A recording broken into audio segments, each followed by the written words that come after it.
Hello and welcome, ladies and gentlemen. Hopefully you all had a great holidays, Catholical Christmas, New Year, and regular Christmas, also known as Orthodox Christmas. Hopefully you have managed to recover and get some new and fresh energy. I certainly did so myself, with the mixture of some work on the line, but I am ready to relax and enjoy my leveling series by continuing Lighting Trap Assassin playthrough. Last time I stopped where I was literally entering the doorsteps of Act 4, just accepted a few quests at the beginning, and that's pretty much it. Now, something that I had done on the side, aka off stream, that is, I managed to respec my Fire Trap Assassin into already a full-blown Lighting Trap Assassin. It's pretty similar, I would say, like I expected from a Blizzard archetype in terms of skill points allocation. Basically, you want to focus as much as possible on your main damaging skills. In Blizzard, in the form of Blizzard, it would be just the Blizzard itself, but in the form of Lighting Trap Assassin skills, it would be Lighting Sentry and Dead Sentry. Every other skills like Charged Ball Sentry, Shockwave, and to an extent Fire Blast would be used as synergistical spells to help you boost the damage of your main offensive skill, or have an option to deal with those immunities.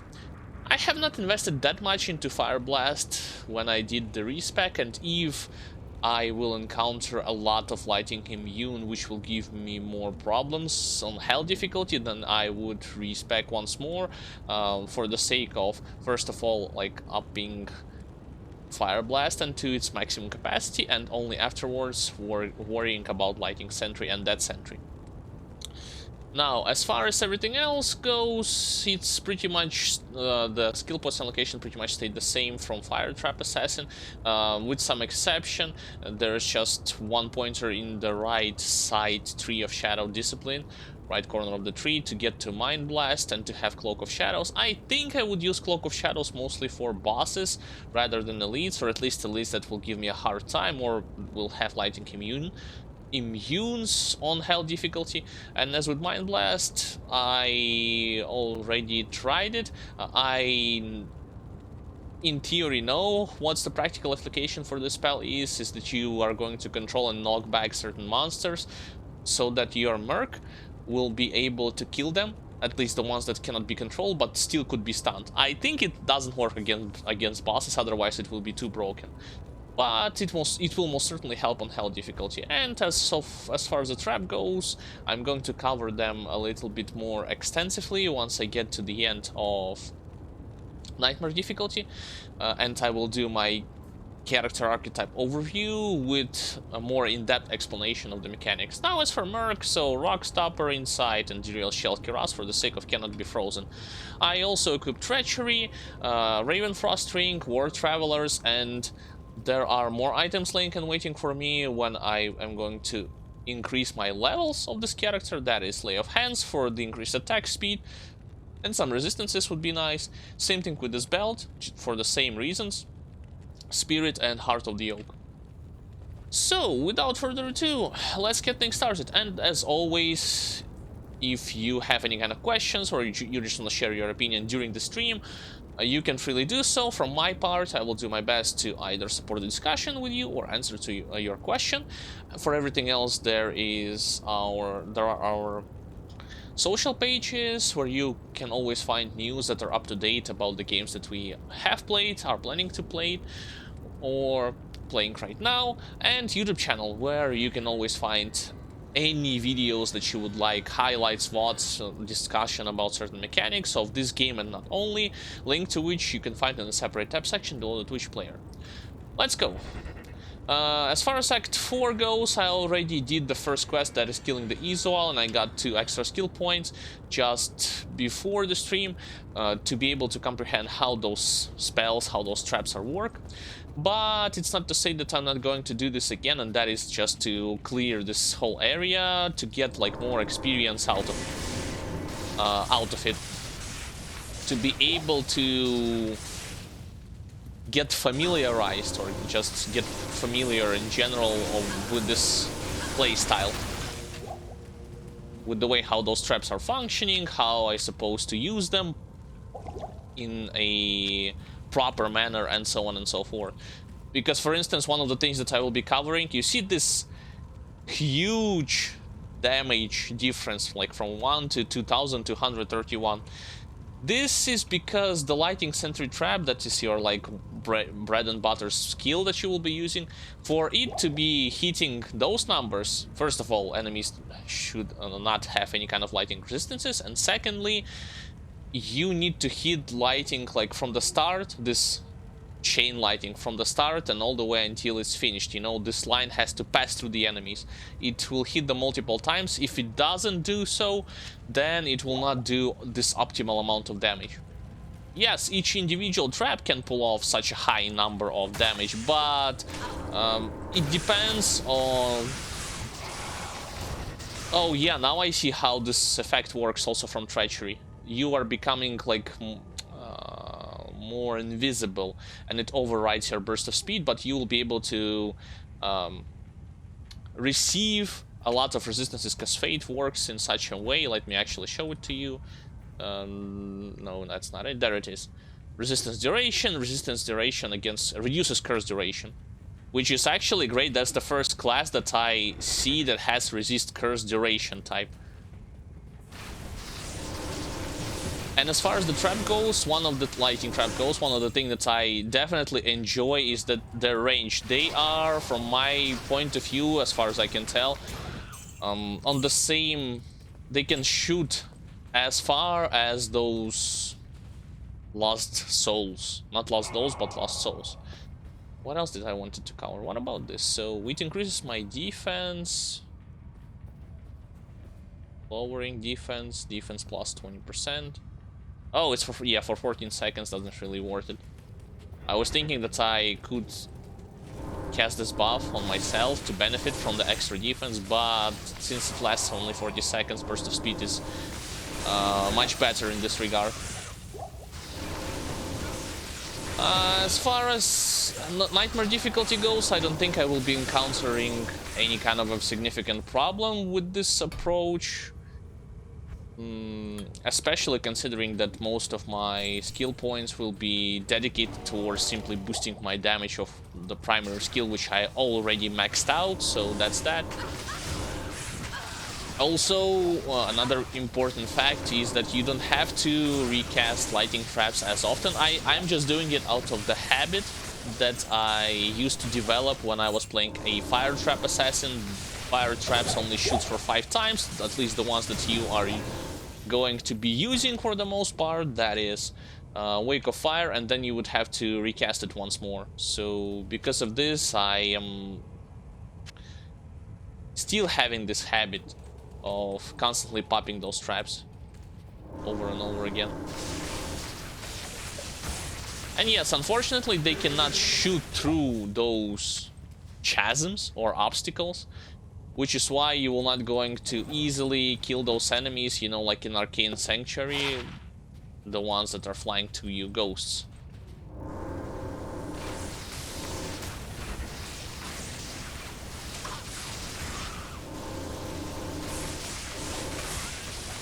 Nightmare difficulty still has decent number of elite monsters around, so yeah, sea lighting enchanted is another important thing which I'm going to talk about a little bit more in depth about. That is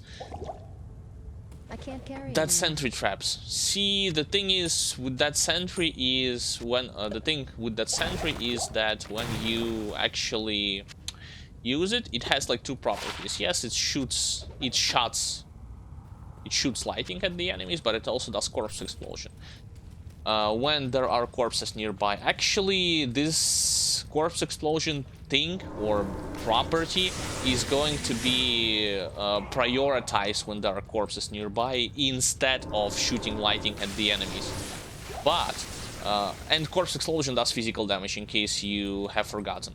It's not so powerful. There are several drawbacks to it. First of all, it's not so powerful in comparison to Necromancer's Corpse Explosion, because it does only like 40 to 80%, whereas for Necro it's 80 to 120, if I'm not mistaken. And secondly, well, outside of the fact that you have to have corpses, the range, it's not so great, because it explodes the... as far as I have noticed, at the beginning, or right now, it explodes the targets that are near to those traps. Not far away, but near to those traps. So that's pretty much what I wanted to say right now about those dead sentry traps. Yes, they are useful. Yes, I'm going to be using them, and you will be using them as well if you're going to be playing as a lightning trap assassin. Especially to bypass certain lighting immune monsters if you don't have Infinity yet. Or even if you do, just to be able to burst them down quicker than before. However, that's still not your primary damaging skill, if that makes any sense.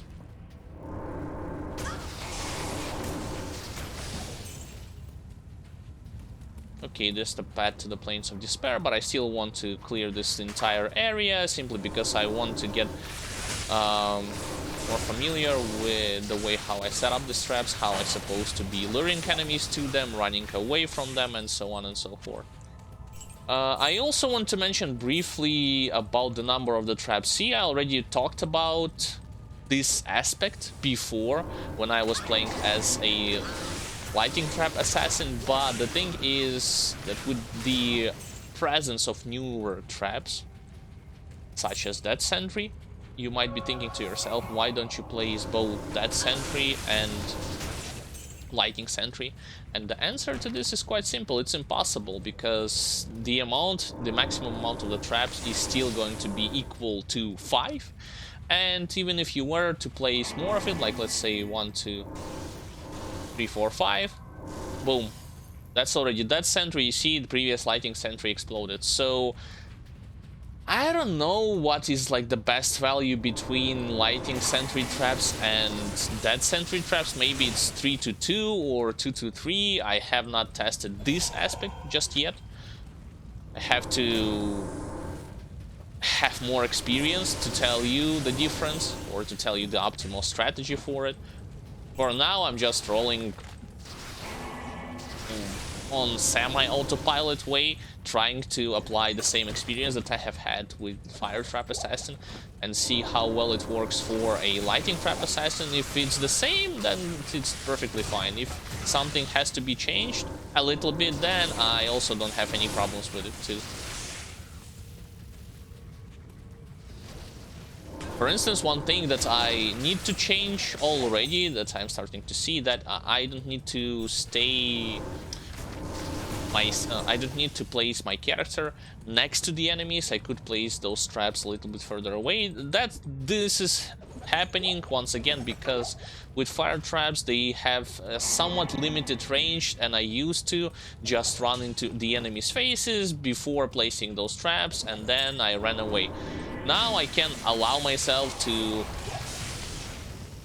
set up those traps on one side of the screen, and when I see that they are starting to fire at the other side of the screen, then there's probably enemies nearby, and this means that I have to be careful, or I can just lure them out to my setup, something like this.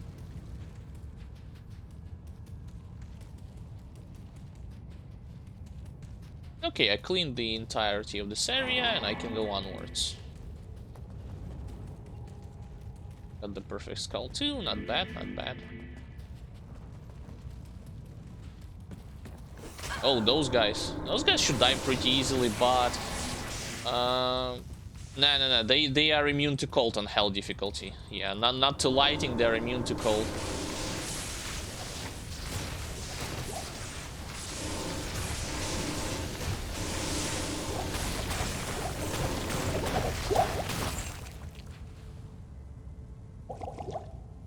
See, despite the fact that Corpse Explosion it's not so powerful, in combination with this chain lighting, it does allow you to kill those enemies quite fast.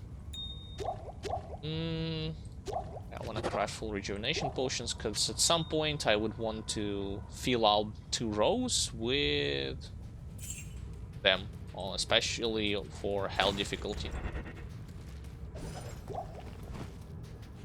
Champions.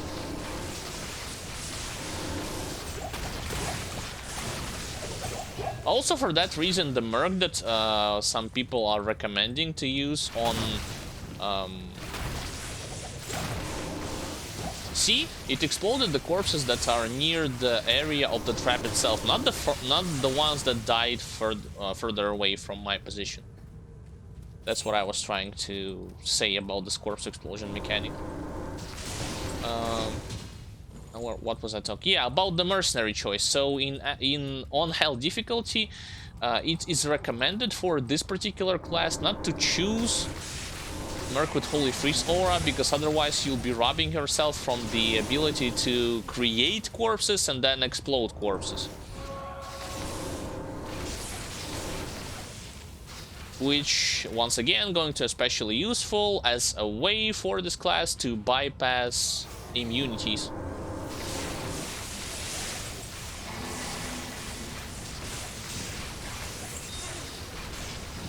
I think those ghosts have a naturally high level of resistances against lighting. This is why I am not nuking them instantly.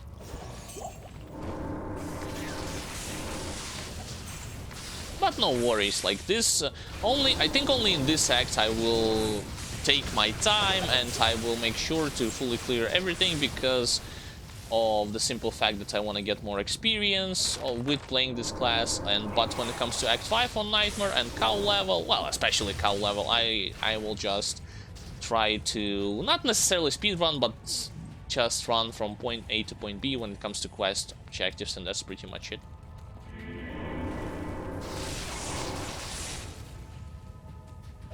Oh yeah, I am using not only Raven Frost but also Dwarf Star, and that is helpful, especially against enemies that are doing fire damage, because fire absorption, even though it's percent based, not flat based, it's not bad.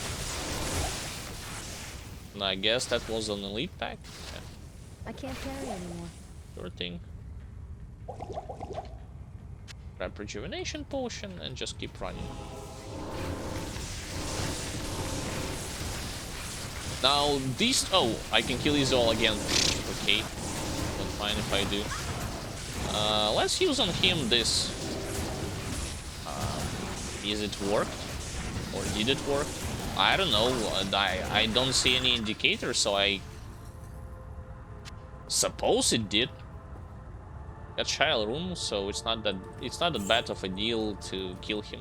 I am overburdened. I don't need.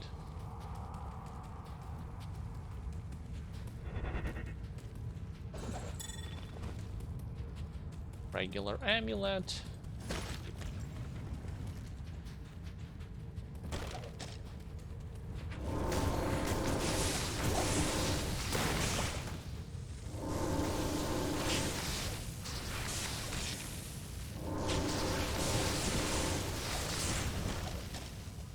The mana consumption, it's I mean, I don't know if it's higher than with the Hammered-in class that my brother played, but when it comes to, if I'm going to compare it to something like Meteor Orb Sorceress or Firewall Orb Sorceress, or with Bone Necro and with an Elemental Druid, those are the classes that I have played with, I'd say yes, that her mana consumption is higher, but that's something that I totally expected, because she just spams traps, like, without any kind of cooldown. Okay, that's easy. Like, I know where I need to put those points. I don't think I will have any kind of problem with Diablo. One thing I see is that I have not played as a lighting sorceress, But I do notice that when it comes to those lighting that are being fired off from the traps, some enemies do get staggered, but not that many of them. In comparison to fire traps, seems like for the most part this spell is just does damage, you know what I mean? Like it doesn't really staggers them completely when it is being fired off from those traps. Okay, I don't see some enemies here. That's pretty much it.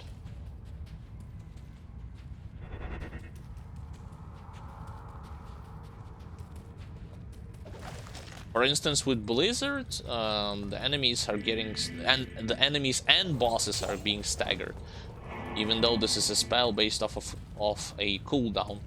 But it's not so noticeable with Lighting Sentry. Let's just call it like this. Oh yeah, I also have forgotten to mention, well, let's leave this discussion, I mean, more in-depth discussion about all the nuances of the gear aspect and how it will impact your skills and your gameplay for when I'm going to get to the end of Nightmare difficulty. 1, 2, I can make another full rejuvenation potion.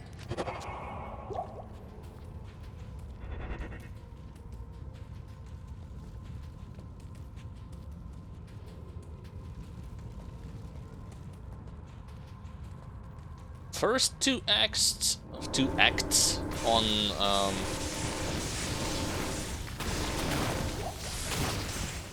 hell difficulty should not be that much of a problem, simply because of the fact that lighting immunes out there are not, the amount of lighting immunes out there are not too many. But third act changes things drastically, so when I'm going to get the third act, I gotta make sure that I have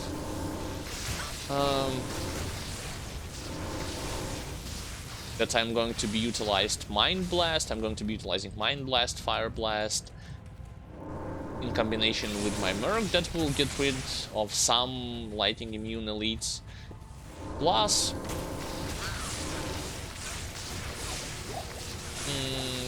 I gotta like watch out for certain enemies that are capable of covering like good distance and just, yeah, see, immune to lighting. So what you gonna do? I guess I can Mind Blast. Oh. I was trying to show you that with Mind Blast you can actually stun and stagger enemies quite effectively, and then it will allow your Merc to finish them off quickly.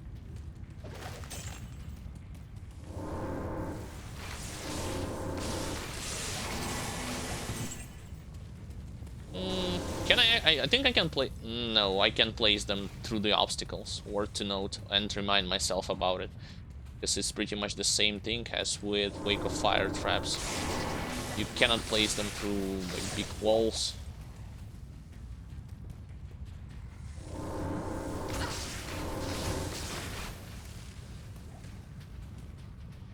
Okay, I got those guys. Strange. Guys are ghosts, but cannot pass through the walls for some reason. Okay, Health Shrine.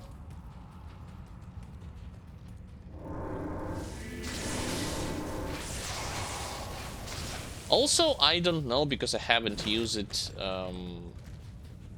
too often, this Mind Blast. Is it work on... Does the skill work on elite monsters? Like, for instance, when I'm about to fight council members in Act 3, can I actually mind control one council member and force him to fight the other ones? Like, if they can kill each other, that would be excellent. If he can deal, or can help deal good amount of damage along with my Merc, that is also great. Against bosses, no, I don't expect it to work against bosses. Merc keeps getting levels, but that's not super important because I'll be changing him on hell difficulty. I can't carry anymore. That's okay. Let's just keep running and trying to find bigger crowds.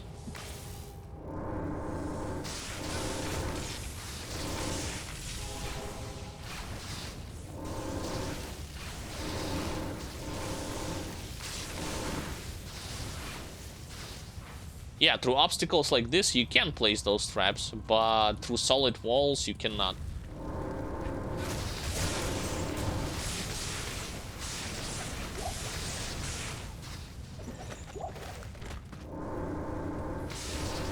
Got the waypoint, got the access to the River of Flame, but I have not finished with the City of the Damned.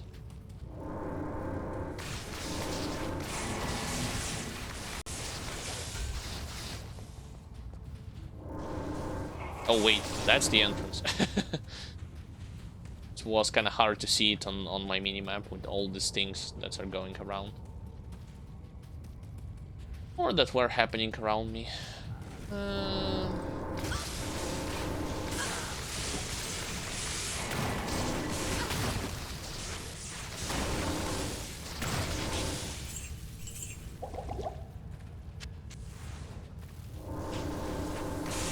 And just like with fire traps, there is a short delay from the moment you have placed those traps on the ground until they are start firing. Maybe like from 1 to 2 seconds.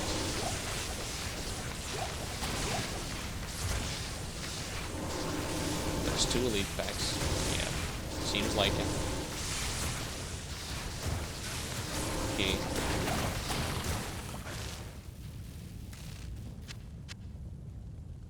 Don't need any sparkling ball shenanigans. AK scrolls. Oh, champion. Sure, sure. There's one.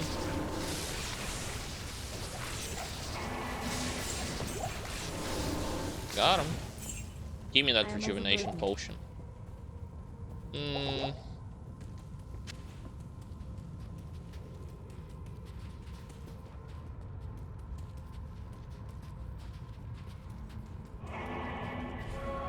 Typically, like even on Nightmare difficulty, I skip.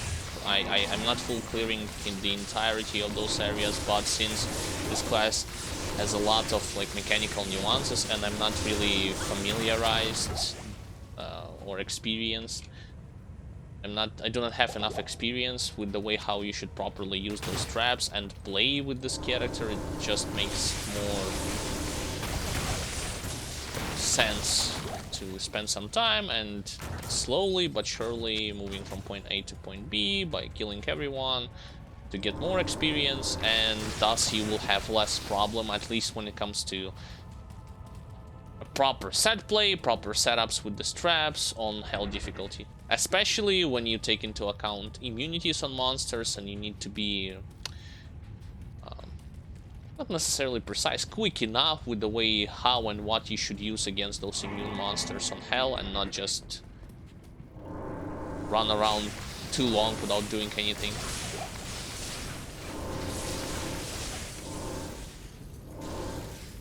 I don't need Tile Rune. Both me and my brother would love to have Mail Rune for the sake, because this is our only rune that we are lacking to craft a Grief weapon.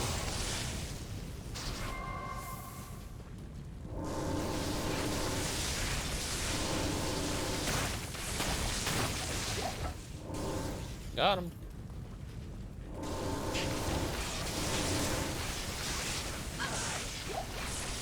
Don't worry, I will also be mentioning about the amount of charges that those lighting sentries are having at their disposal. It's basically the amount of charges are doubled in comparison to something like Wake of Fire. So you don't have to recast them too often. Again, I'm just doing it anymore because of the habit that I developed from Fire Trap Assassin. I should not recast it too often, but something that I'm doing still.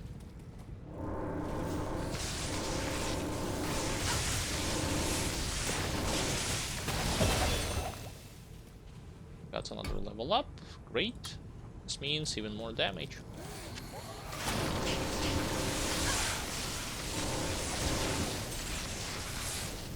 Now, in the future, when we don't know exactly when the patch 2.4 is going to be released, apparently the synergy for some skills in the Assassin's class will be changed. I don't know if it will touch upon the traps, what kind of traps, all the traps or just some fire traps. But hopefully nothing too crazy will be going on with the synergy. Hopefully it will be more logical and easy to understand in comparison to something that they have said they will be doing for Barbarian, like synergy from increased stamina. Yeah, as if a Barbarian, a class who is already not necessarily lacking in skill points, but he requires a lot of skill points in a lot of his trees. Especially he's not doing like tremendous amount of damage, even if great gear in comparison to best casters. Why would he need to invest more skill points into increased stamina? Stat that's pretty much useless, like, for the most part.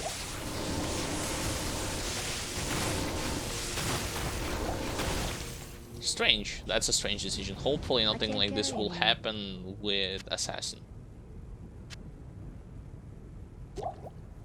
2, 3. And since I also talked about or mentioned the future, might as well briefly touch upon playing this game with mods. Yeah, I have seen that there are a lot of useful mods for single player, and maybe, just maybe, I'll be trying them out before the release of patch 2.4, because to be honest, like, if you don't take into account this class, perhaps, and this is like a big perhaps, I will also be leveling a druid character, because my brother has managed to find a Jalal's face for him, another like best in slot pretty much helmet for druid, feral druid. And as far as the weapon goes, I already have a Reap Cracker. Granted, it's not superior Reap Cracker and it's not upgraded to the Hell base, but like I may give it a shot, like leveling at least one melee character, since my brother leveled a, well, he tried to level Whirling Barbarian, but screwed the Whirling Barbarian in his gameplay as well as his performance. So now he's almost finished with his Zeal Paladin, and the experience with him, he had a much better time in comparison to Warlord Bar. And as for me, just maybe I will indulge a little bit and play as a Feral Druid, who knows, after this class. But I don't know for certain. Nobody there. That's a strange layout, not too many crossroads, and apparently Blacksmith should be up ahead as well as the waypoint to... not to, but before Chaos Sanctuary.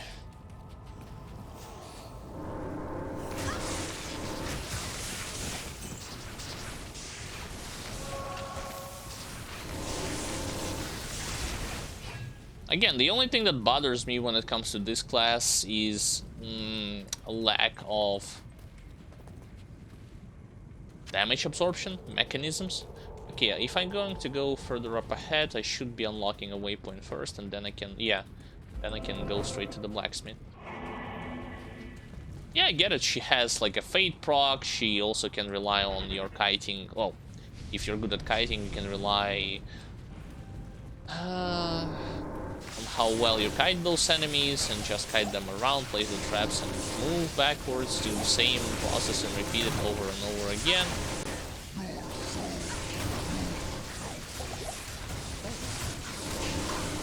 But damage absorption is always going to be a much better choice in comparison to any kind of skills that will just boost your resistances slightly, you know what I mean. Okay, let me use all of this stuff. Is it enough to get a Hellforge Hammer? Yep, it's enough. First I'm going to place and destroy it, as long as I will not encounter any other monsters around.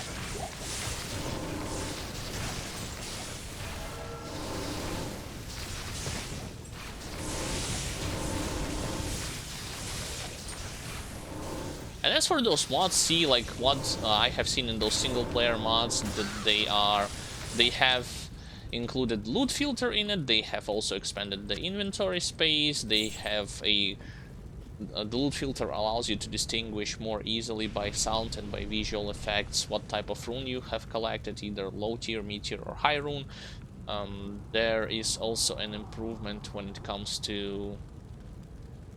No, I think that's pretty much it. So it's not that big of a change in comparison to like online stuff or the stuff that you have Impossible. online. Yeah, I need to equip this and then smash it. I'm at level 52. I got hell of it. It's not big of a deal.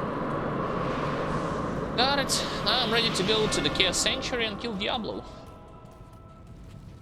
Let me rebuff this because I was buffing Burst of Speed when I did not have a Spirit in my left hand and in my right hand. Now, I was about to say that visually, you know, some of the skills have a visual cue for you to rely upon whether or not the skill has been activated. For instance, this Cloak of Shadow, when you press it on your enemy, this is example of when the skill doesn't really have anything. Like, it's supposed to say like the defense of yourself is gonna go upwards, but the enemy's defense is gonna go downwards. I don't see anything whatsoever on the screen, but if you take into account Fate proc when you are taking damage, for instance, you see your character is almost... it becomes more invisible, if that makes any sense.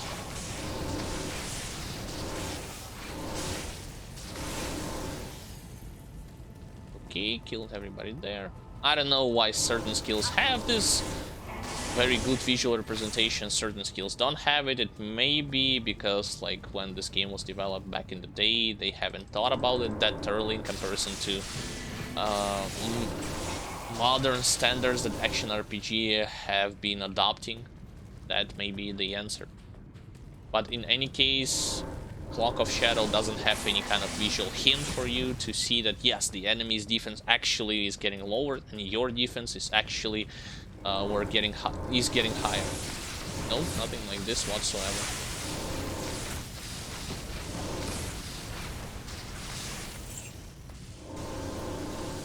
Why are they running away? I don't know. Let me clear out the left side too. If there's anything to clear though. Oh. Just one big corridor that leads to a dead end.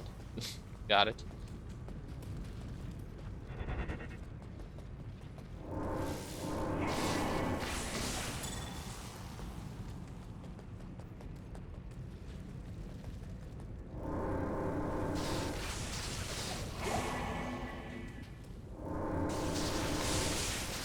Yeah, kill Diablo. Open the seals and then kill Diablo. I should have saved some monsters. Damn. Because this monster shrine isn't gonna work if there are no monsters around. Only one transformed itself into a champion, so that's pretty much it. I should have pressed it on this shrine a little bit earlier. My mistake. Wait a minute, I take that backwards. There were some storm chasers from the left, like next to, behind the wall. I guess they were not affected by this effect.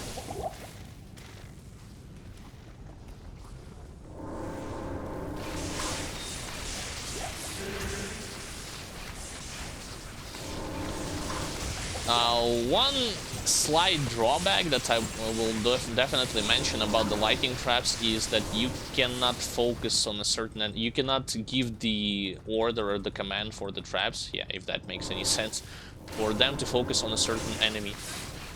For instance, you want to kill an elite with nasty aura so that this aura will be vanished, you cannot do it.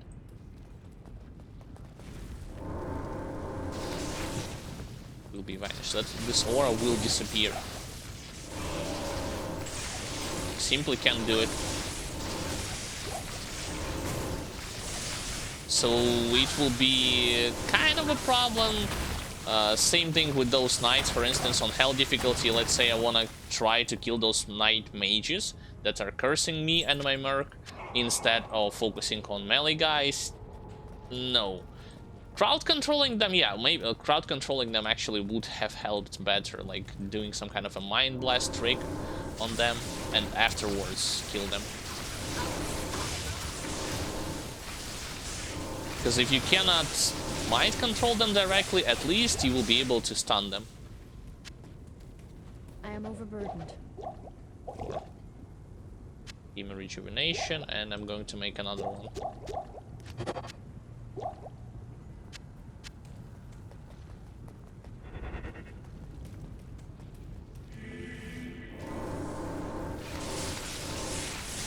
Yo, with the amount of ghosts, something tells me that... First of all, I didn't mean to activate the seal, but with this amount of ghosts, something tells me that even on hell difficulty, there will be many more of them.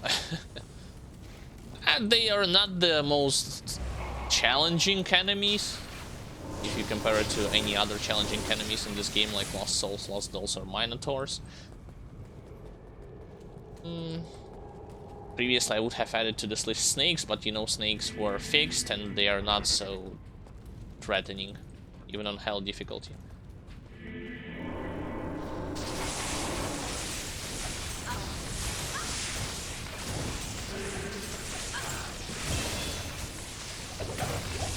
Oh, this were an elite pack, and fire enchanted with lighting enchanted too, probably. Okay.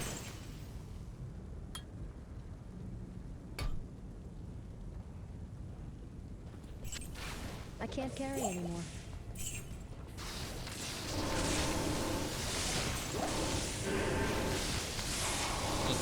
I'm kind of curious to compare the performance of a lighting trap assassin, which has, you know, best installed gear, including like Infinity. I don't know if she uses Griffon or not, and compare it to lighting Sork and then lighting Javison. Like, which one is going to be better for farming areas? Any areas, like Chaos Sanctuary or cow level, pit, and so on and so forth. Wait, where are all the knights? Yeah, there they are.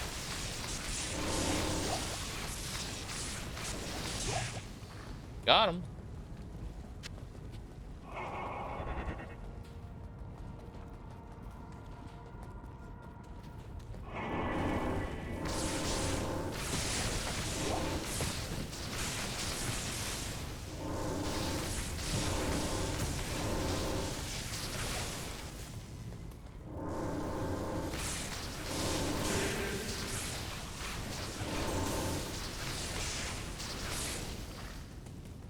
Okay, got those guys too.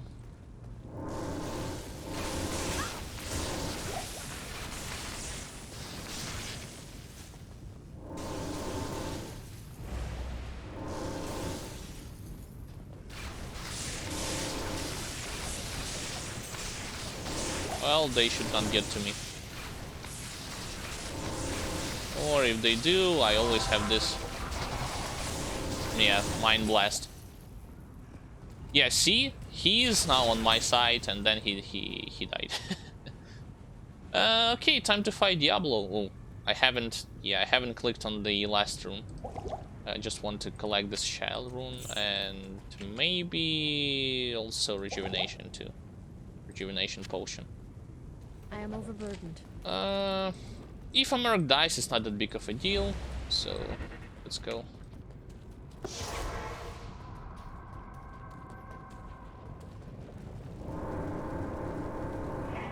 Not even death can save you from me.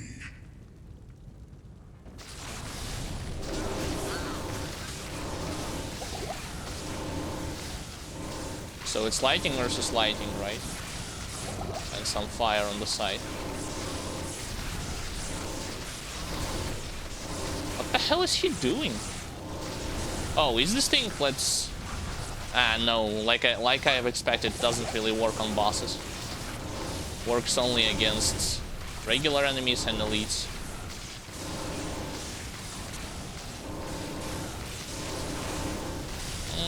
Not the fastest kill, definitely, but good enough.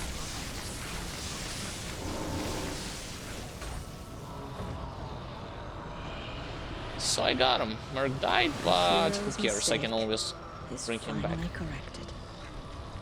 Now, as far as my gear goes, it's like this: Spirit, Treachery, Lore, Ancient's Pledge, Amuleted +1 to all skills, Blood Feast for the sake of increased attack speed, Raven Frost for the sake of cannot be frozen, bonus to dexterity is also nice, and Cold Absorption 2, Dwarf Star, just for fire absorb, random white belt, war travelers. I don't have any skillers, the only charm I have is like plus 16 life. Stats are as follows, you can see them on your screen with resistances, especially with why am I always watching at faster cast rate? I guess I'm getting used to playing casters with increased attack speed. Stays at this margin. And as for my Merc, well, he had Insight, Rock Stopper, and Ethereal Duriel Shell Kiraz for the sake of cannot be frozen. That's pretty much my gear. What is this falchion? Probably we already had this. Can I see it?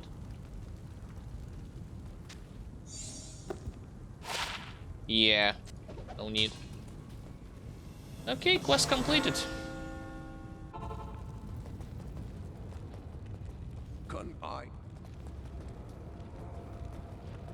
Bring him back. Get all the stuff here. So the next items are that I will be equipping at level 54. Item, it will be Spirit at level 55. It's going to be Heart of the Oak. As far as this thing goes, or those, not this, but those things. It goes here. This goes here.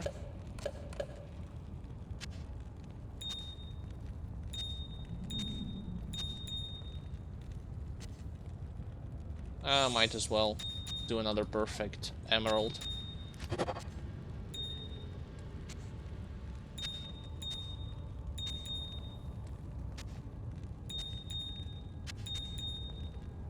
To save more space in the stash. Shile, Ort, Hell. Hell Rune, I don't think it's that valuable, to be honest. I should sell it. When it comes to the other ones...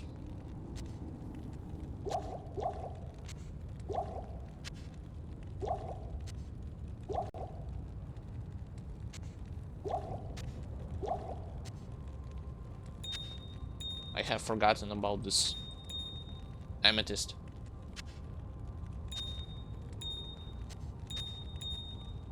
Alright. Everything is looking better right now. Not in town. What do you need? Just repair everything here. What do you need? I'll sell Hell, and when it comes to Shile, I think we had it already. Oh, might as well sell this too.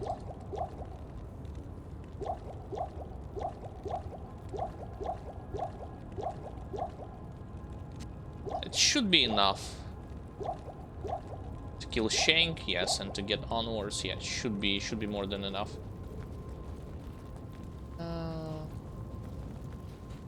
Runes, right?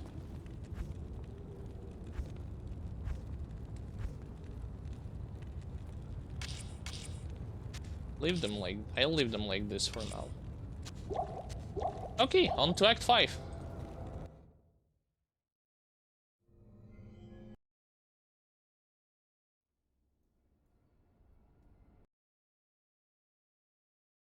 First things first, talk to Mala, talk to Blacksmith, and then into the battlefield, or onto the battlefield.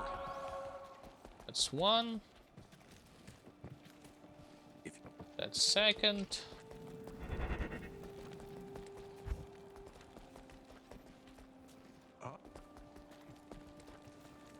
Onwards.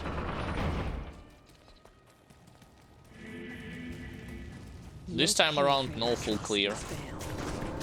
Oh, burning undead archers. Yikes.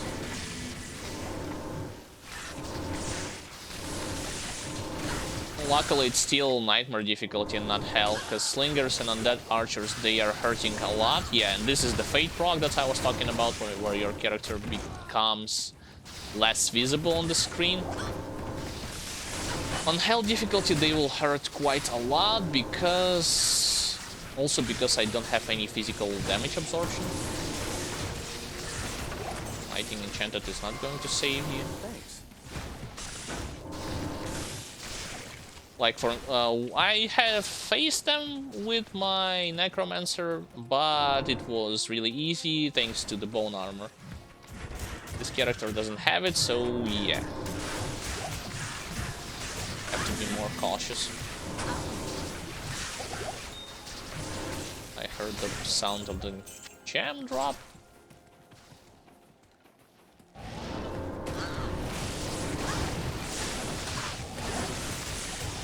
Got the elites and got the archer.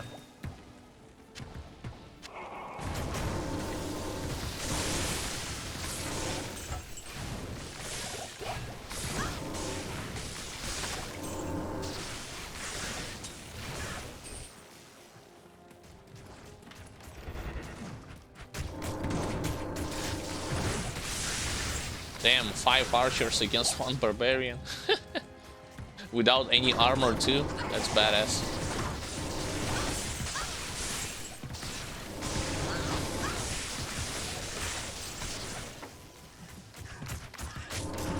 I only encountered 2 elite packs. One of them were the slingers, and the one of them was the one that you will face 100% in that spot. Those are like mini bales, as I call them. Not mini bales, maybe like children of Bale.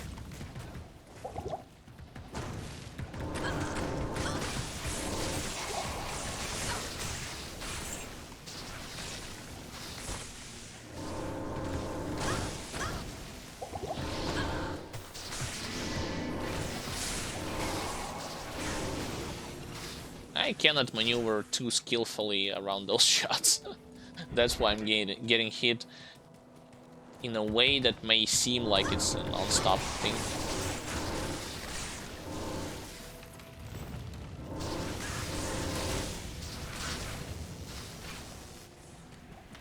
I have seen that actually best installed gear for this character includes not necessarily Heart of the Oak with spirit that I have, but rather claws.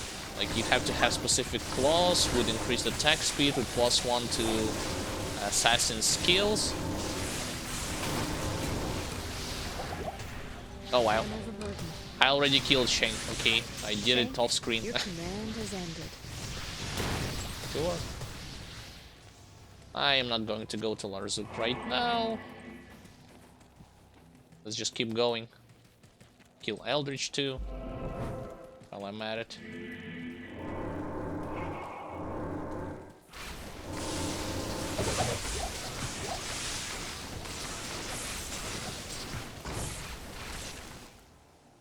Got him. And then, I was about to say sticking to the left side to avoid majority of the enemies, only to encounter directly, like head-on, running head-on into those archers.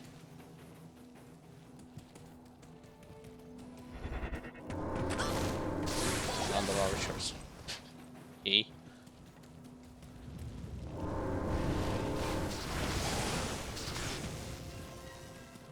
At least it's nice to know that you don't have to aim yourself. The traps will do pretty much everything for you. There were champion archers. Okay, got it. Same stats, same thing, just increase the sheer damage. And how can I cannot force my traps to attack those walls, so... Yeah, whenever you see your character is going like more invisible, you can tell what kind of thing that you have activated, and it's actually... how should I say it? You should recast Burst of Speed, because yes, Fate gives you good resistances, but unless you have already like pretty insane gear, then from my point of view you should prioritize Burst of Speed over Fate when it comes to combat and just like moving around.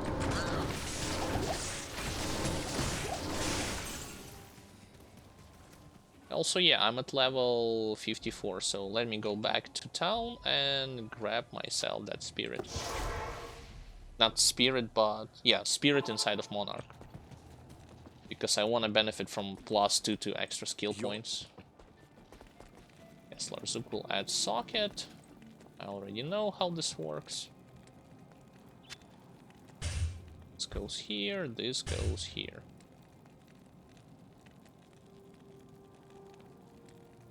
Fire resistance is trash. -1%. Yes, I'm going to obviously fix it, of course, later on by adding Heart of the Oak, because it gives +2 all resistances, plus there will be Scroll, plus later down the line there will be also Laying of Hands, which has fire resistance, but for now, it's bad. I mean, don't get me wrong, those benefits to extra skill points will help a lot in terms of boosting my damage, but the survivability is the totally different beast.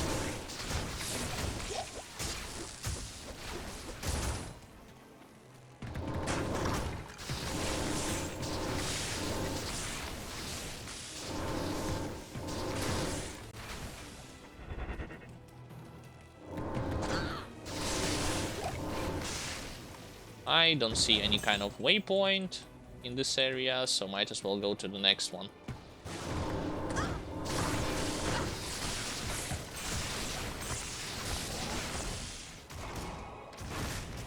If only, if only. Come on, break the door.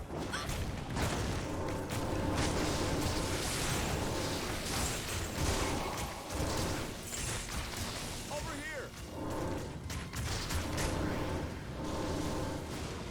Wait, there were no guardsmen in this area outside of just a couple of skeletons, so probably this barbarian bot could have actually saved them all. Without that much of an issue, to be honest.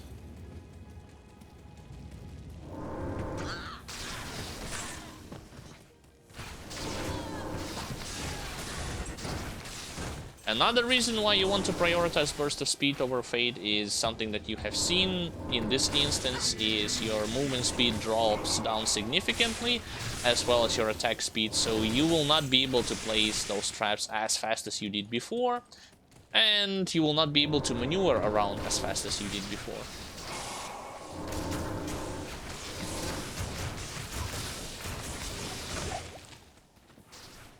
I see this rejuvenation potion, so give me that.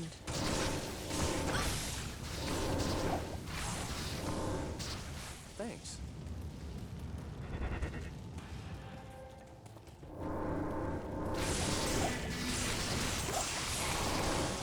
Those were actually champion within the lead pack. Cool. I can't carry anymore.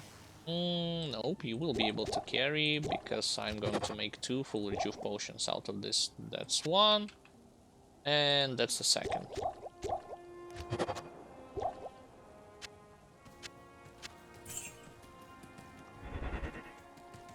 There's a well out there, but it's not I don't really need it. Okay, less ranged enemies, more melee guys. At least by the looks of it. No. It's a mixture between the two.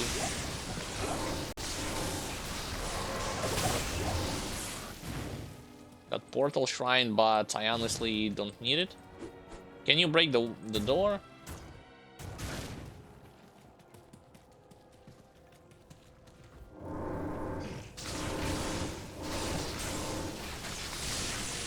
Oh, another champion.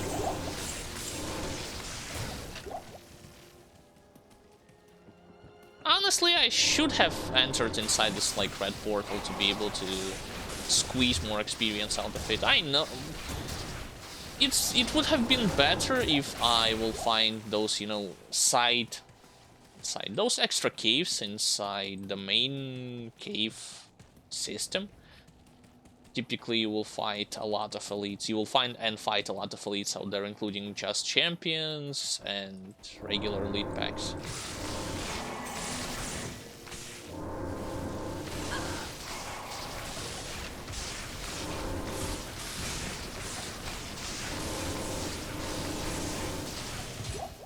got him. Dropped green gauntlets, what kind of? Oh. Not so good at Saigon.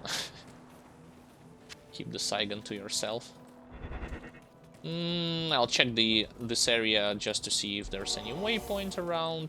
Nope, doesn't look like it. Some kind of evil urn. Alright, crystalline passage. Here I would love to explore everything, because the amount of enemies here, the amount of evil urns. I can't carry Oh, anymore. full rejuvenation potions already, sure.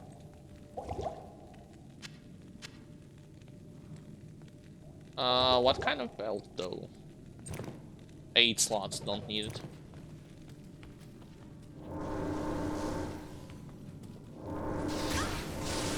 Infidel. Okay. Whatever you say.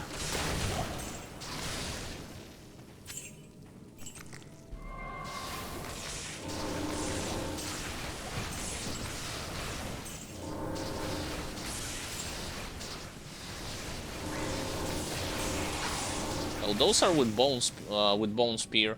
It's actually pretty easy to die to them. Not on nightmare, but on hell difficulty for sure.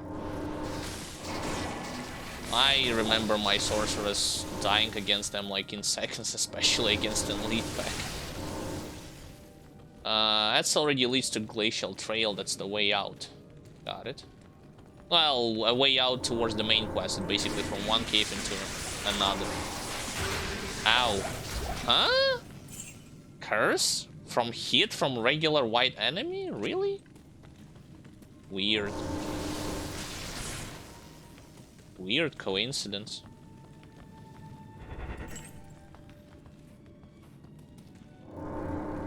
Okay, that's a dead end.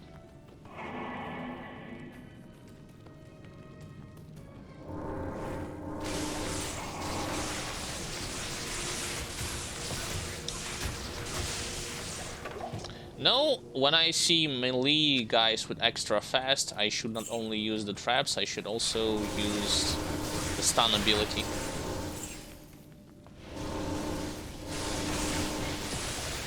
Especially if I'm surrounded and I want to find some way out.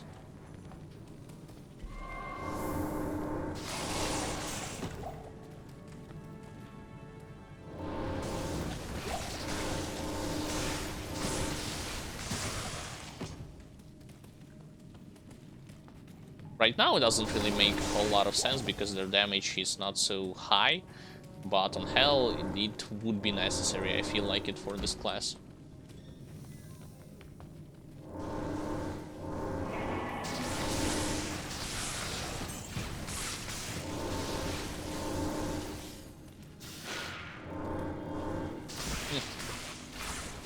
Explore the cave only to find yet another dead end.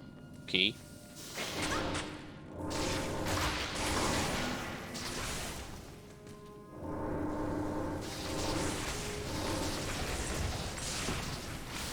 I don't see any evil urns around, just regular jars, which is really strange.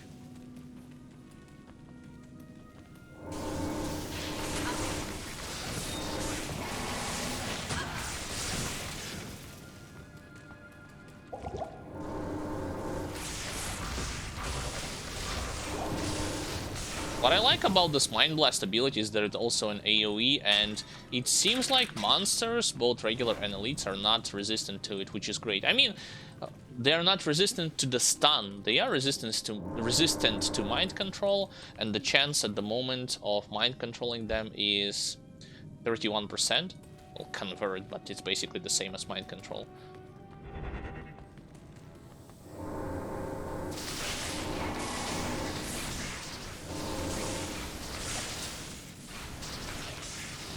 Okay, I got everybody there too.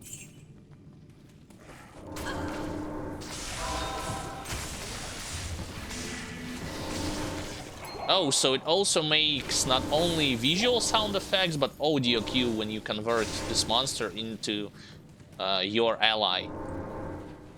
Got it. It's not a side cave. There was no side cave in this system. It's just a way to save Anya. Fine.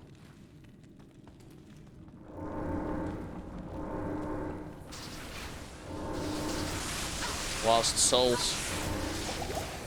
Yeesh, now that's a problem because they are lighting immune. Gotta use the Fire Blast then. If it does any damage though.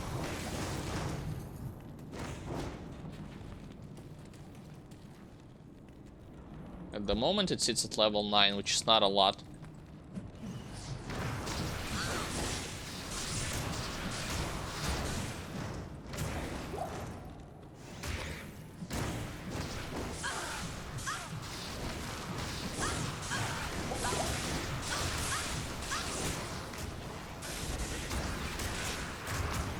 That's not super exciting, of course. I mean, the corpse explosion thing is here and it does its job. But obviously I would have preferred not to encounter and not to see those glooms for a while. Okay, let's see who is going to come out from the box. Oh, harpies, never mind. They are not so tough.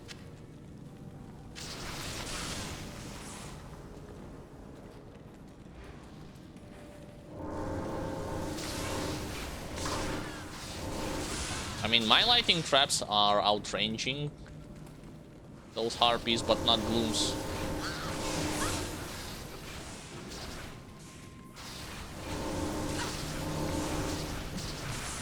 Especially champion ones, okay.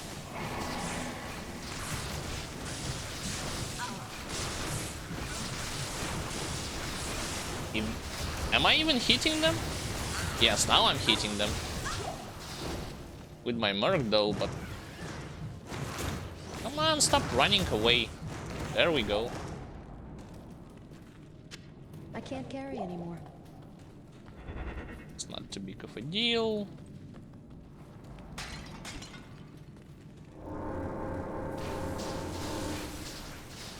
I don't know who are they shooting. They're shooting at something, but they're hitting pillar. Not anymore.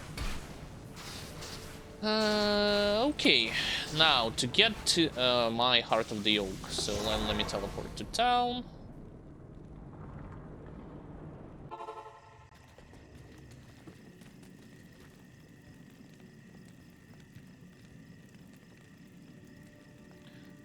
I don't know about casting Oak Sage, to be honest.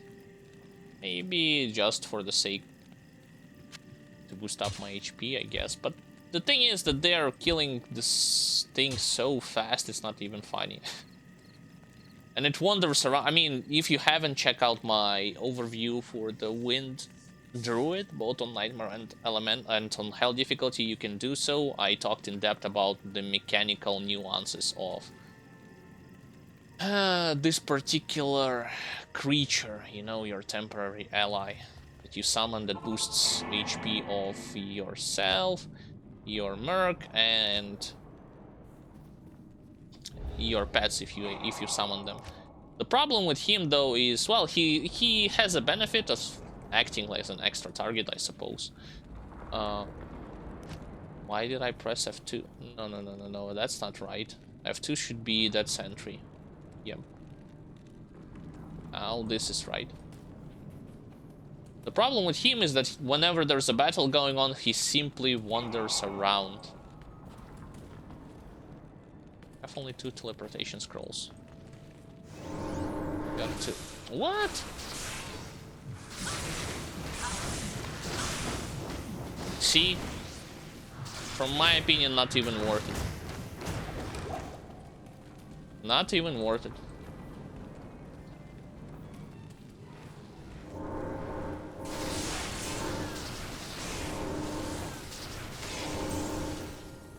Less glooms, please.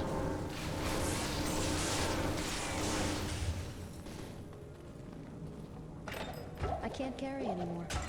Okay, that was an evil urn, but without any surprise inside.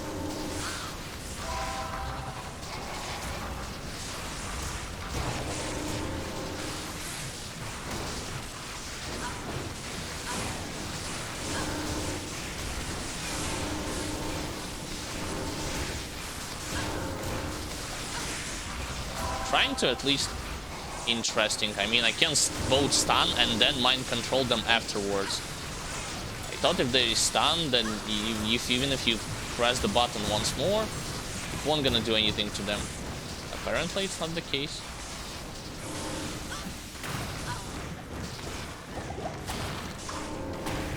Oh, get on with those glooms already.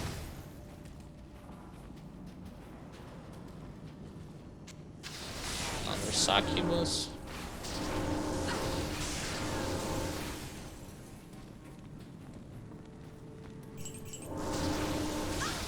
Nope, more glooms.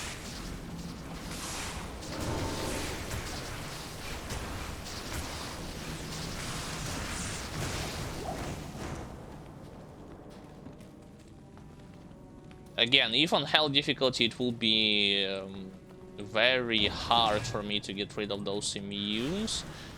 Via Fire Blast, I will just respec once more and then invest more points into the Fire Blast itself before overcapping my other offensive abilities.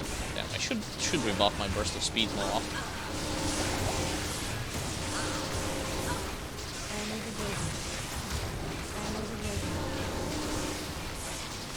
Did we get them all?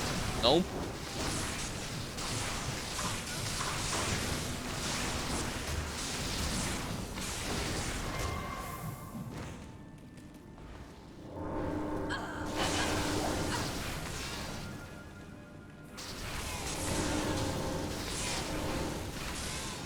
My lightning resistance are good enough, so I'm not taking as much damage, but that's only because it's still nightmare difficulty.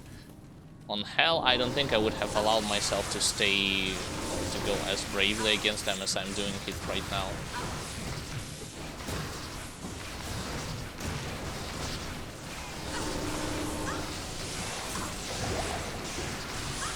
I am trying to focus on glooms with Fire Blast.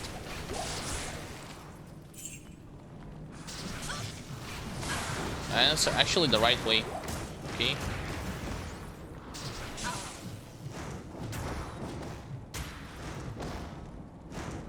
I mean, you should know this by now, but even those elite, like Lost Souls or Lost Dolls, doesn't really matter. They have a very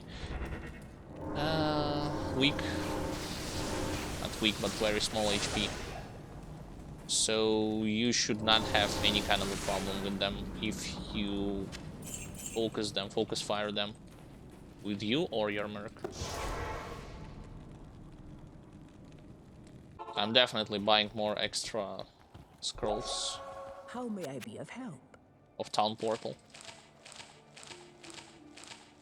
And I'm selling some extra mana potions. This. I will be going backwards. I'll receive a scroll as a reward.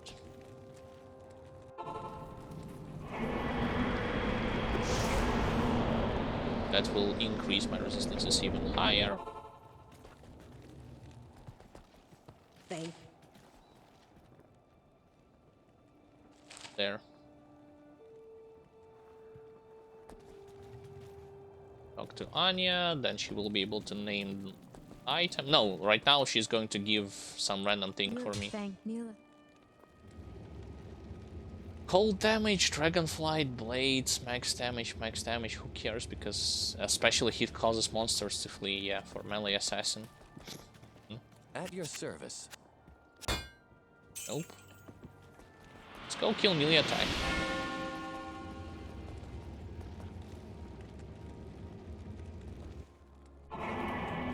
Quickly run fast through all of this. Should have known.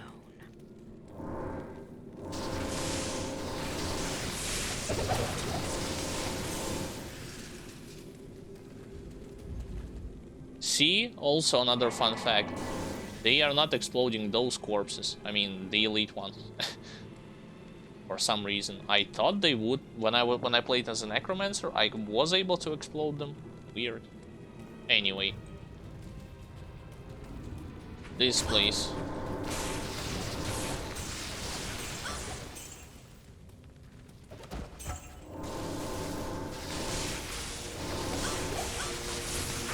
I don't remember, honestly, if scarabs are immune to lighting.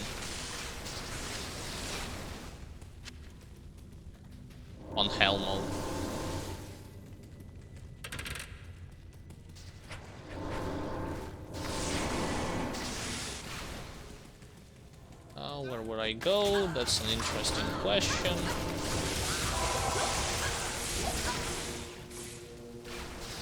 What's good about Fate is apparently there is a hidden mechanic that it also acts as a kinda damage absorption thing.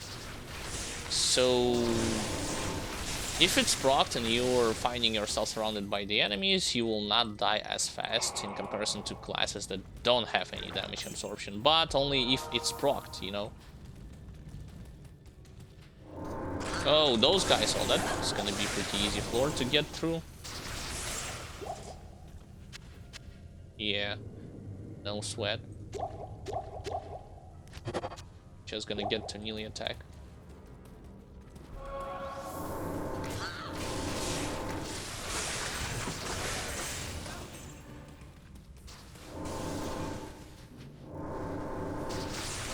If I miss some items along the way, that's not that big of a deal at all.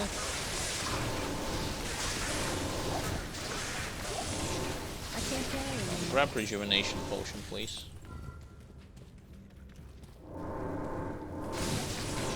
Stupid monkeys. Let me continue all the way to the left at first.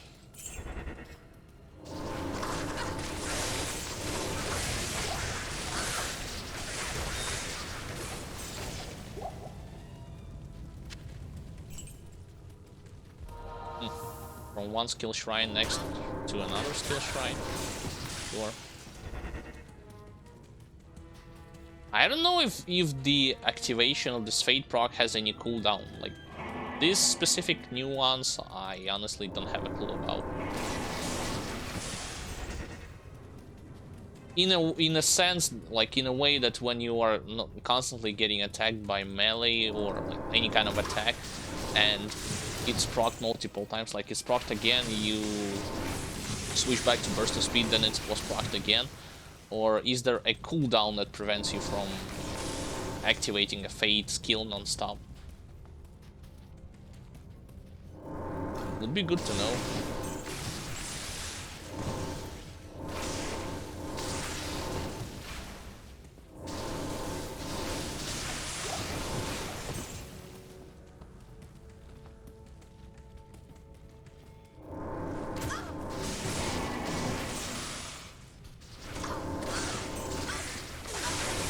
Seems like on the second floor I will be running mostly in circles.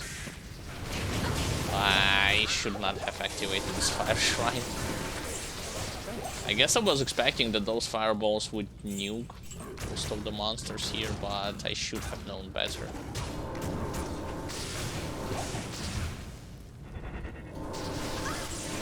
Yeah, it's just a magical chest here. With soul room. I can't carry anymore. Don't remember what is this ghost armor. Oh. As long as it's not ethereal, which in this case it is.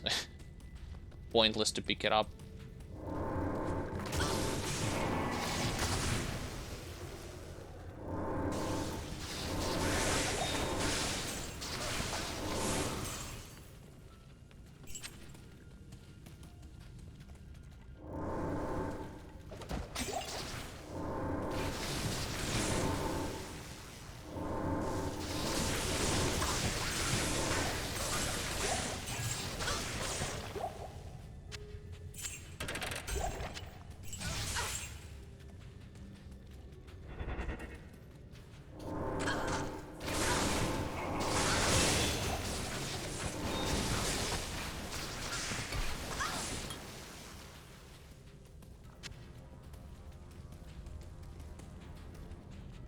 Got it. Second floor. I mean, third floor. Also what? And as far as the correct destination, well, we shall see where I should supposed to head. It depends on the eyes. So the eyes are staring in this way. I guess I should go there.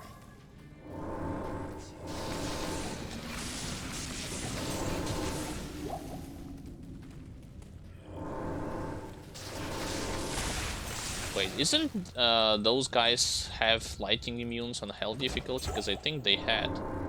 straight. So this is not the correct. Why champion Ratchet but no? They cannot infect nobody, so they are just hanging there and provided me with some extra experience. That's pretty much it.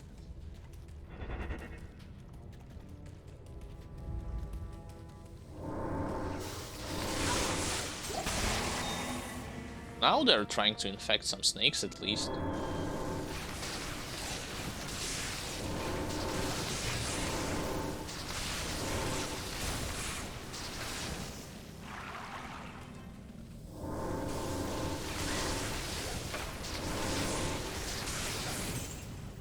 I like that they had removed this stupid bug which makes you and your merc takes and your pets 10 times more damage from those poisonous trails. Oh, so this is also not the correct destination, okay. To the left.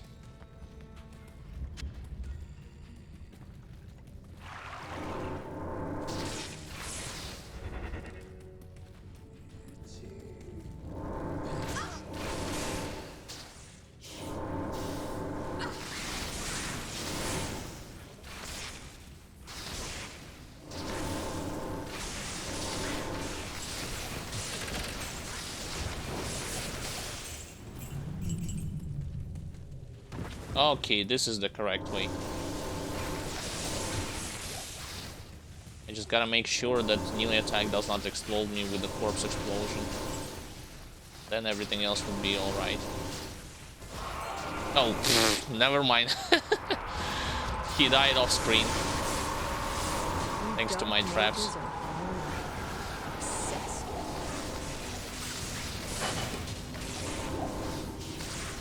Did he even drop anything useful? Nope, just some random ring. Okay, melee attack is as good as that. Back to town.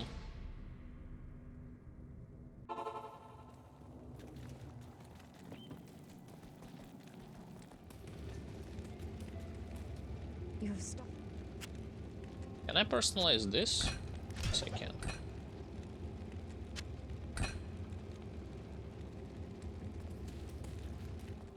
Quest completed. Afternoon. Now it's straight for the Ancients fight.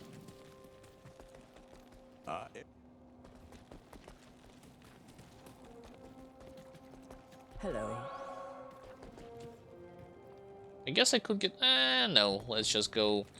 I have to use a stationary waypoint. So to the Crystalline Passage. And then to the Glacial Trail. So far, so good. I mean, yeah, I can say why this class is going to totally benefit from having a bunch of extra skill points simply because of the fact that her main offensive spells, Lighting, Sentry, and Lighting, and that Sentry have so many synergies, like 1, 2, 3.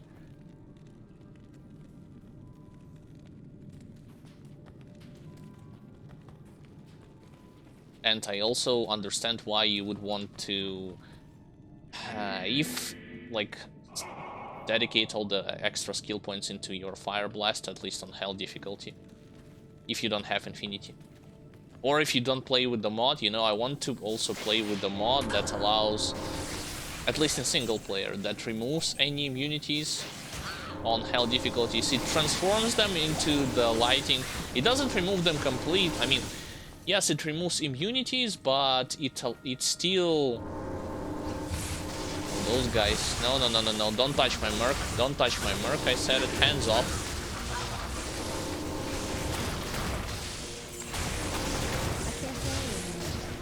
There we go. This is why you need stun and mind control against those bullies.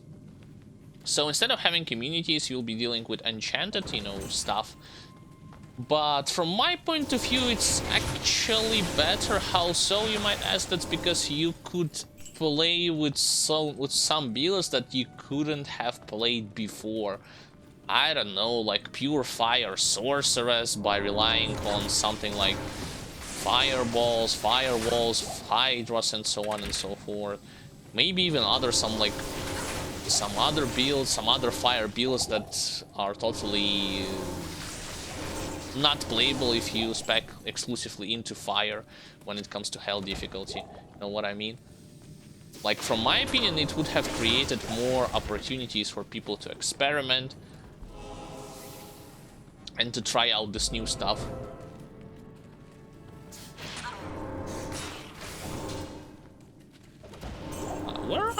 Where have you hidden all of your evil urns? I don't see any of them.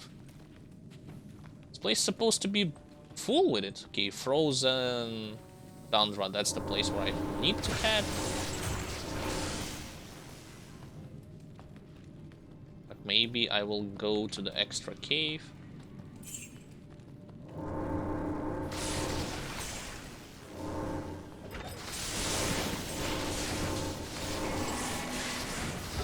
Got it.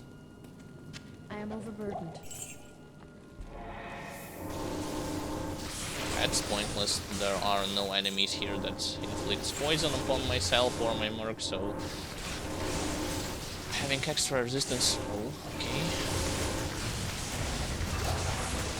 No, hands off my merc. That's actually a great instrument to save your merc, at least from melee dangerous monsters.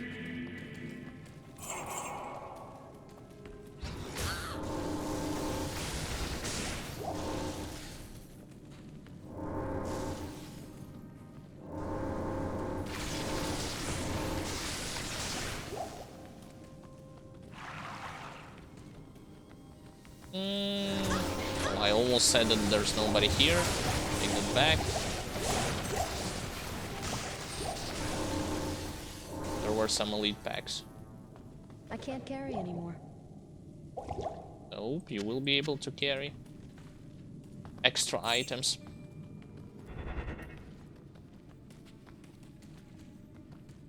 That's one extra cave. If I'm not mistaken, Glacial Trail only have one extra cave. It's also at the area's summit.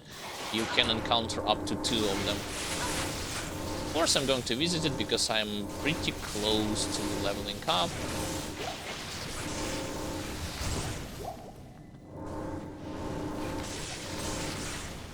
Another evil urn with nothing inside.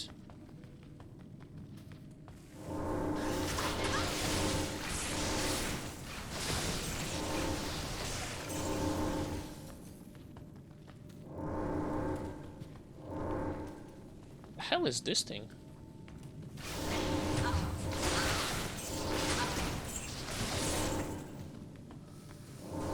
Oh, a pad that will indicate magical chest. Oops. My mistakes. My mistake. Hold on a second. Is this worth it? I guess I can make already one extra full rejuvenation potion.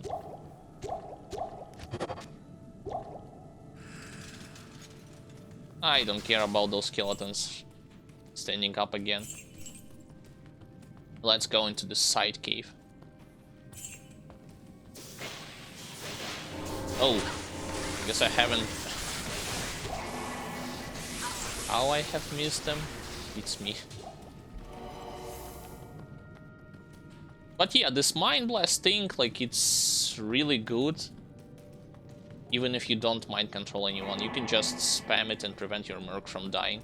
If you don't have good gear on your merc. Well, good, fast and slot gear. To be honest, like, some people are saying that it's enough to make your mercenary indestructible, or like, by just giving him fortitude and helmet with good lifesteal parameters. Andariel's, or excuse me, Talrasha's visage is not going to fit. It's not going to be enough. It's either Vampire's Gaze or Andariel's Visage. But unfortunately, I don't have both. Neither me or my brother have such items.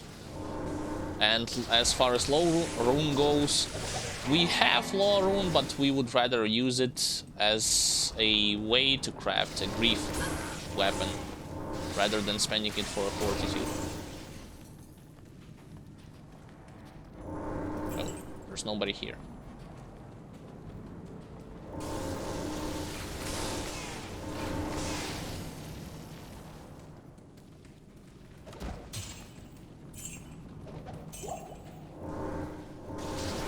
champion mages. Yep.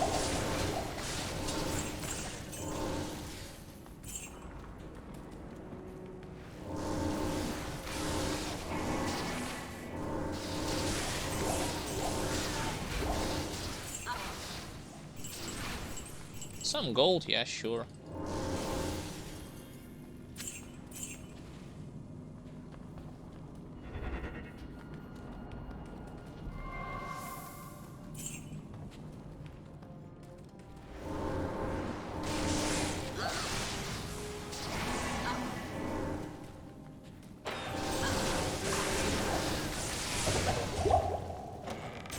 That was actually an incorrect way of pulling this elite bag. From my point of view, I should have at least prepared or set up those 5 traps before clicking on this evil urn. I got lucky that there was harpies, but if there were minotaurs and they could stagger me, I would have been dead. Alright, into the frozen tundra and then towards the Ariad summit.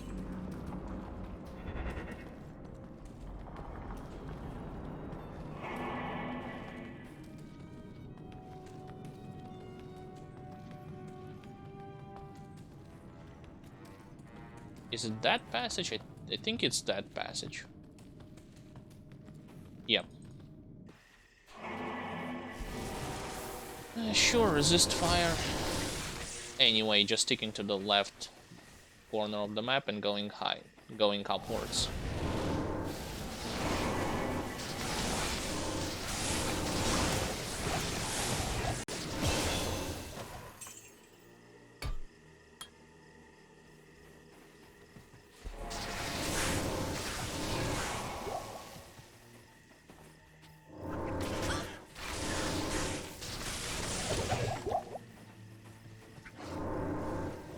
Sure, throw more saber cats at me.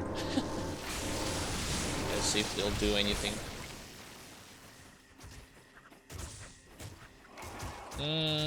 Please destroy the...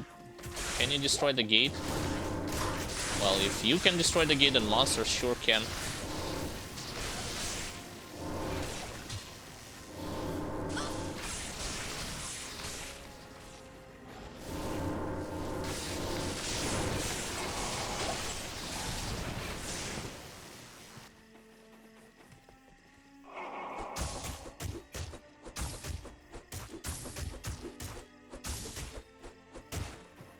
I wish I could have given him the order to do it faster, but nope.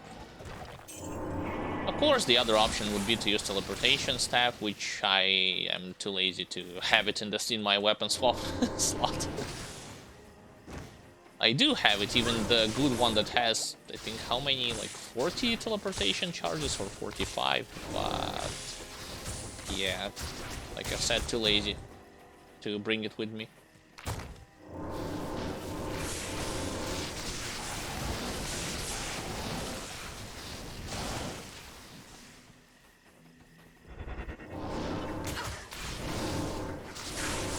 There's supposed to be a champion pack right next to the Ariad Summit Cave. Yeah, there it is. Always a champion pack here. I am overburdened. I can't carry anymore. Sadly, no waypoint.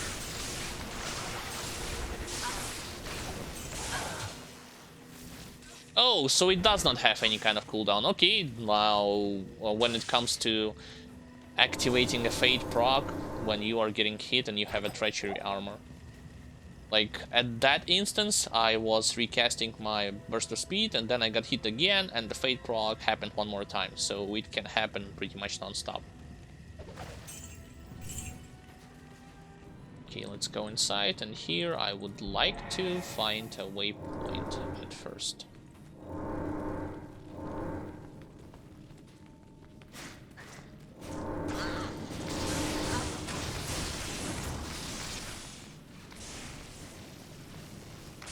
That's not a waypoint, already in pathway to Ariad Summit. Oh, immune to lightning. Got it.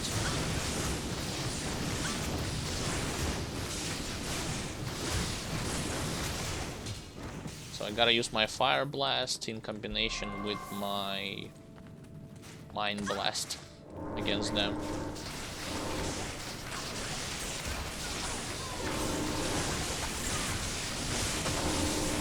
Hands off my Merc.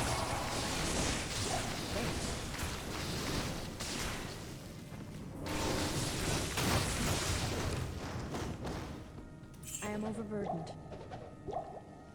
Doable, yes. Would this have been better if I had the Infinity? Absolutely, but I don't have it.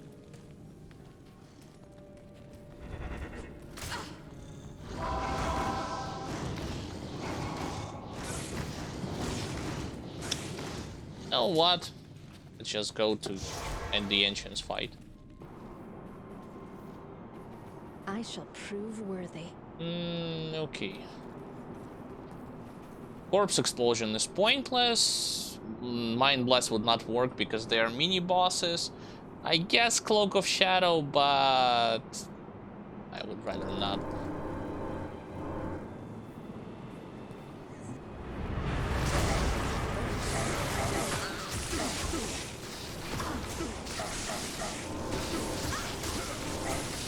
Oh, the range guy is trying to attack me.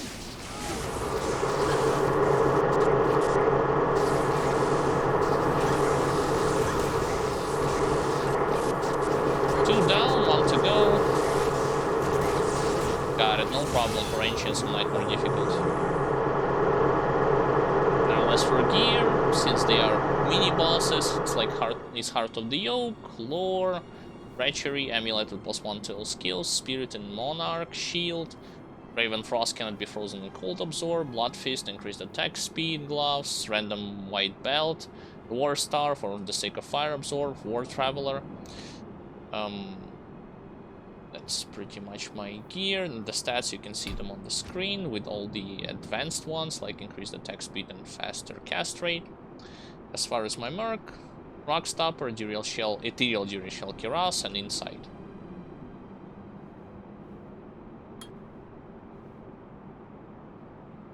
Two more levels. I need to invest like 2 more points, I think, before moving to the Charged Bolt. It's either going to be Charged Bolt or Fire Blast, again depending on how the situation with Lightning Immunes would unravel on Hell difficulty. Let's go inside.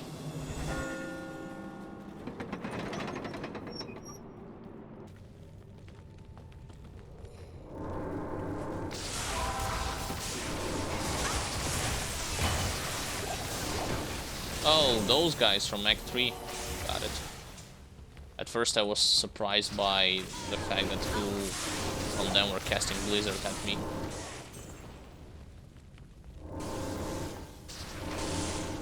Don't think that there will be any problem against Bale. Even although I don't know his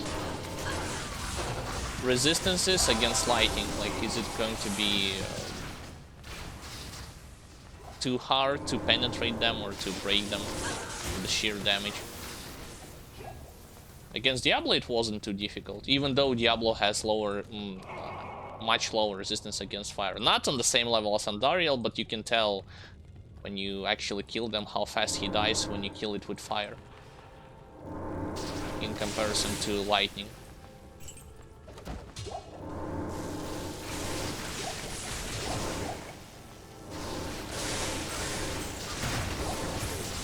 Those guys that exploding, good luck getting to me. I am overburdened. I think I should have went in that corridor up ahead and to my right.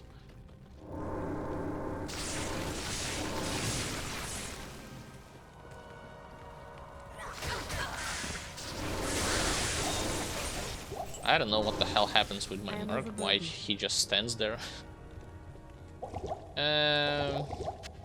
Let's check out this Grand Charm quickly. Nope.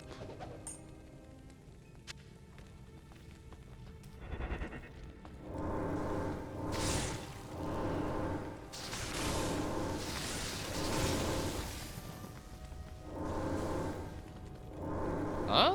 Nobody here though.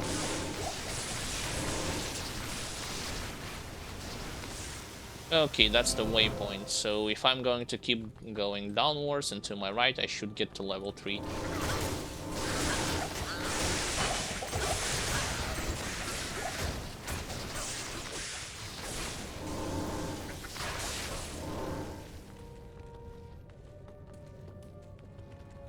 You know, from my point of view, considering the lighting trap as performance for the assassin class, I don't think it needs to be changed.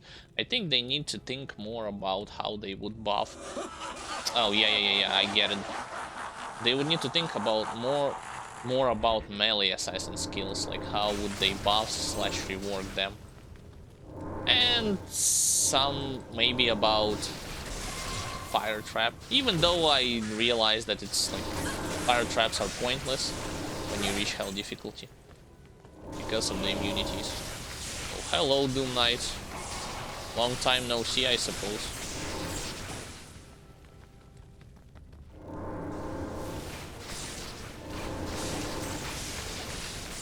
Wait, you can't juke this bone spirit until it disappears, look. Interesting. Of course, it's easier to just let it hit you or hit your merc slash minions, but it's a nuance that I have not noticed. I thought it will be chasing you infinitely. As you can see, apparently it's not the case.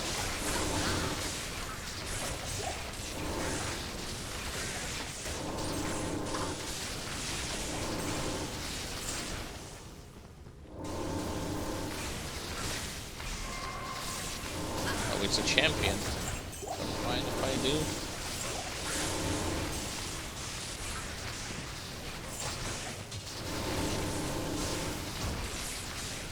So what did they drop? Absolutely nothing. Other than some healing potions. How is that going to do? I guess sticking to this wall.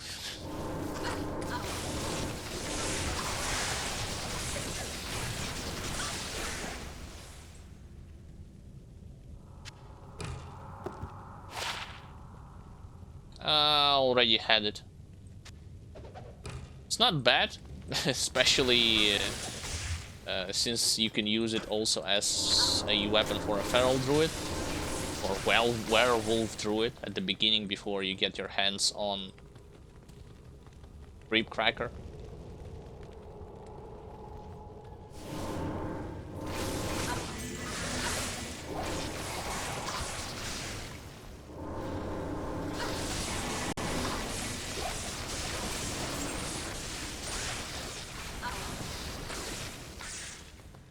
Damn, this third floor is definitely has the weirdest layout compared to the previous ones.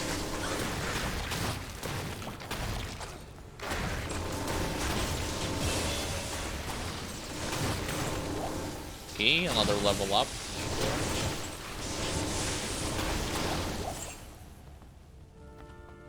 Did I got them all? Yep.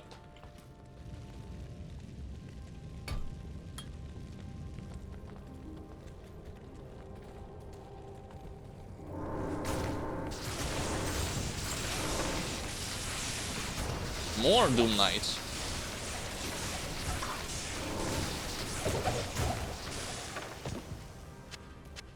I am overburdened. Thanks.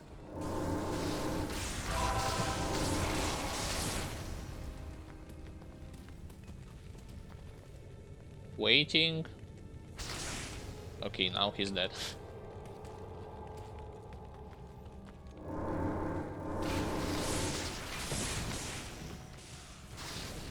I'll try to mix things up when I will be fighting against Bale waves. I will mix things up by placing not only lighting sentry traps, but dead traps. But only when the pack is appeared, you know? Not at the beginning, because otherwise they'll destroy all the corpses. Although, wait a second. Against, when I was going for melee attack, they did not destroy everybody. They only did corpse explosion when the enemies was nearby. I don't know. We shall see in any case. Stop hiding behind the Bale's throne, Doom Knight. Okay, 1, 2, 3, 4, 5. First wave I should not use any of my corpse explosion traps against them. Now, starting from the second wave, I might.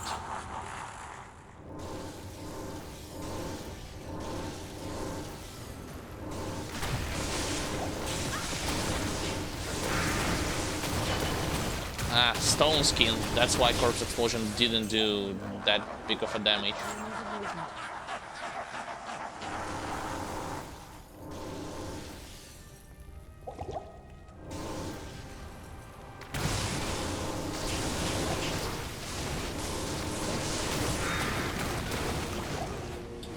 Bye, Merc.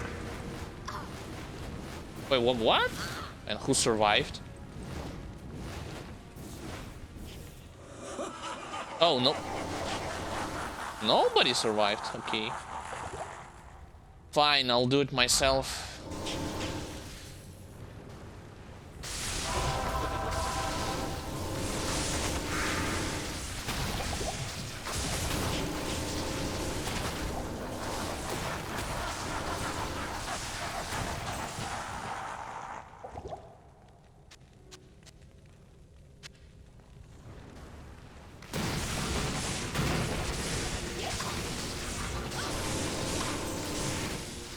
Oh, you're lighting enchanted. How about this?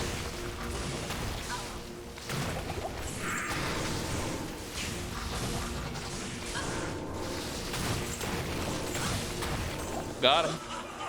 That wasn't so bad. Sure. Let's use one row or replace healing potions with full rejuvenation potions, because I am planning to at least save my Merc in the Bale's fight. When I resurrect him, of course.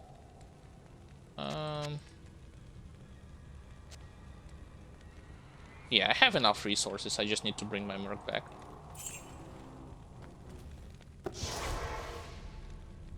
Actually, stunning them with Mind Blast at the beginning and then attacking them with those traps makes more sense, especially if you want to prevent them from instantly like casting some nasty curses, aka debuffs or spells at the beginning, like Fire Hydras when there's like a wave 3 going on, and so on and so forth. First two waves, I don't think it's that necessary, but waves 3, 4, 5, yeah, like Fire Blast at the beginning and then do your other setups. What did I want to do? I want to bring my Merc back. I gotta talk with you. Then I would also want to repair and place my extra gold back in the stash. Not in here, not in here, it's here. So deposit everything. Sure, let's go.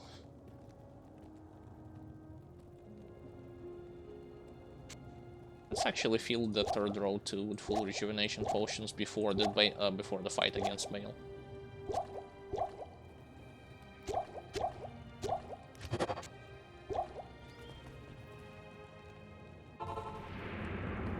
Kill Bale's minions, sure. Let's go. Why am I still cursed? World stone. What power.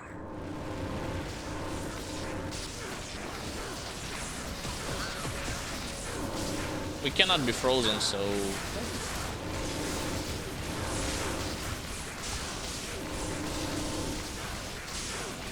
Wow, what a fight. Guess I can even do this against him. Where the hell? Hate when he does that.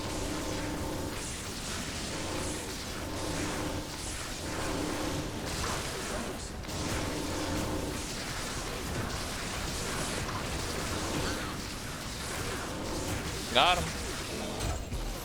I don't know. On the Nightmare difficulty, maybe it felt like he has the same level of protection against lightning, just like Diablo.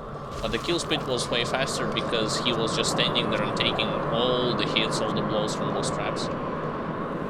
As completed. The only thing it's worth check is green helmet and it's trash, so nothing spectacular. Alright, Tyrael? Oh, there he is, okay. Waypoint? Oh. Sure. So nightmare difficulty completed. Now before going to hell difficulty, like always, I'm going to beat cow level, and then I'm going to give you my overview of this class. What was I learned, and give you some hints and tips. At least if you are a beginner, it would be worth to watch. If you are an experienced player, you can correct me in the chat while I'm going to be doing my YouTube segment from the stream and explaining a bunch of mechanical nuances of the traps and all the skills that you are going to be using in the second half of Nightmare difficulty. Sure.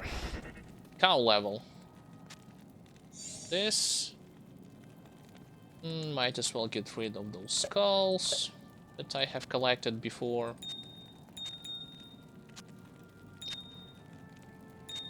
Sounded like a corn berserker. Get rid of the skulls.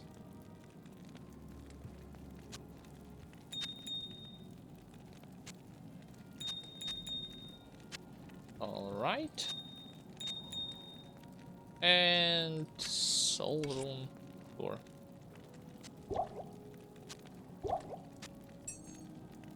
I'll save those keys because there will be a lot of locked chests inside the cow level, so let's get to it. By the way, I wanted to check another thing. Can I equip Gid's Charm? Nope. 3 more levels until I will be able to do so. Fine, into Act 1. Oh, I haven't bought the Tomb of Portal. Mistakes. Good day. So, buy this tomb, place the tomb. Open sesame.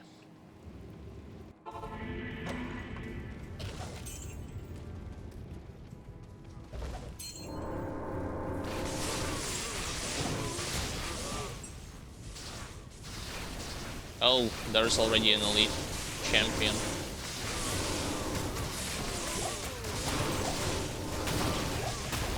Yeah, so the corpse explosion works from those traps only, and when enemies are nearby the traps themselves. They don't explode corpses automatically, which is actually good if you want to save them, like I have showed you in the fight against Bale Waves.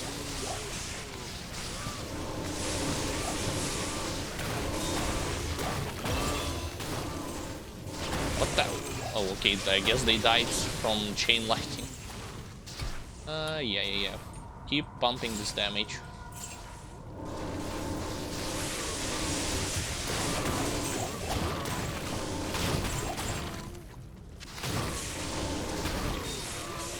Yeah, it would have been better to mix the regular traps. It would be better to mix the regular traps with corpse explosion to speed up the process. Because there is also hell difficulty.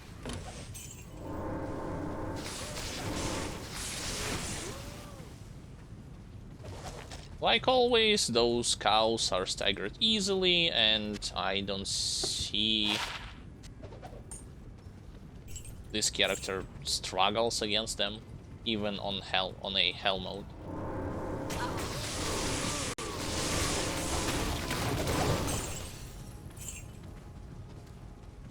I'm not paying too much attention to...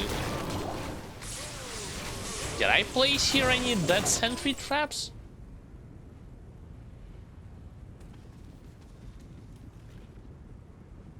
Maybe. Okay. That was weird. Like, that scared me because I was thinking that I had no setups there.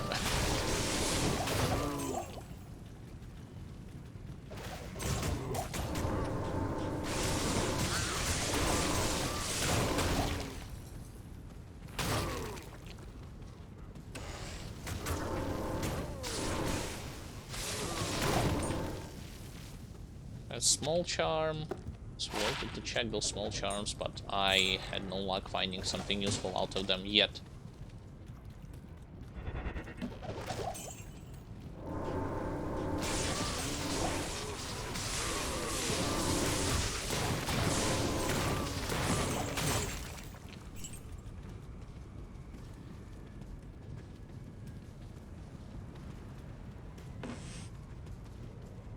I'm at level 60, this belt with resistances could be equipped at level 63, and as far as...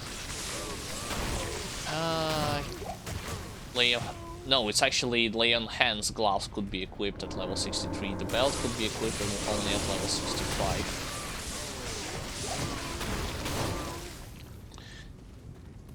I would actually prefer if you, like, scroll over... Not scroll over, if you point your cursor on the traps, it will show the radius, you know? Something that you have, for instance, in MOBA games, when you don't know the range of the spell, you could actually... or other action RPGs.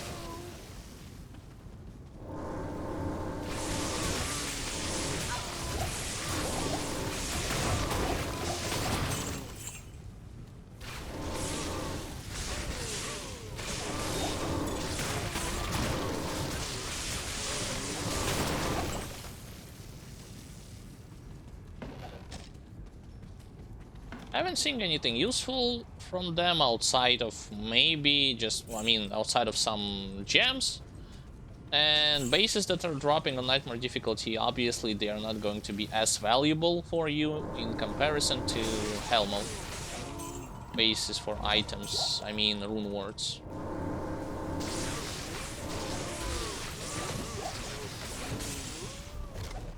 Also, I've only seen one elite pack. Well, the Cow King is here, but I was talking about like previous areas that I have cleaned.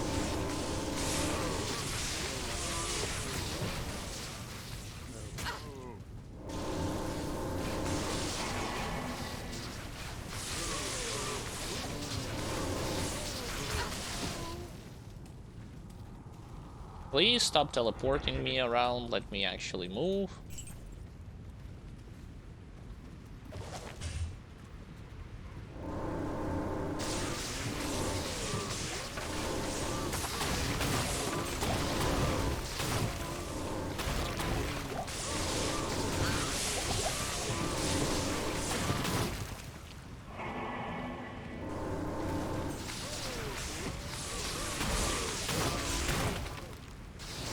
I don't know, seems like the range on the Corpse Explosion is deceiving, or there's something going on with their server, because how the hell did this cow die if she was really out of range of any of my stuff, life and mana, but without skill? Is it even worth to keep it? No, from my point of view.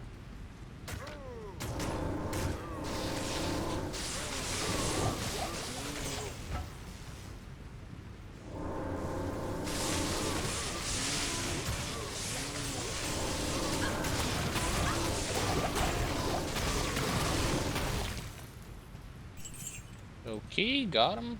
Next. Haven't killed Cow King yet. So I'm going to go for him right now.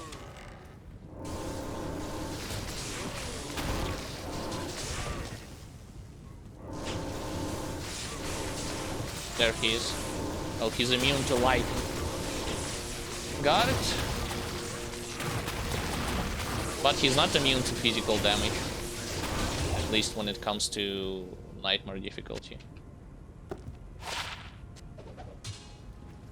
Totally worth it, yeah, sure.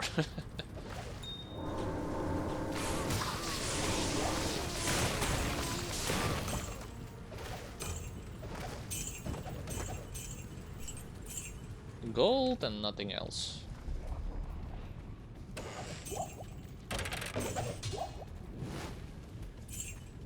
Fine, and then there's only like one side of the map that is left uncleared.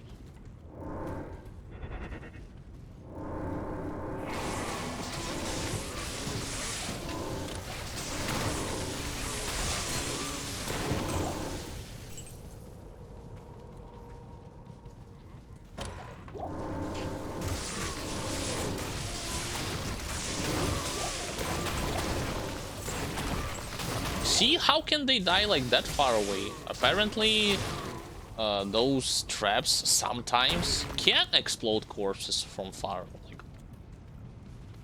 from a distance. You know what I mean? Not just next to them. Weird. If this is the case, then I guess they don't have any kind of like consistency out of this.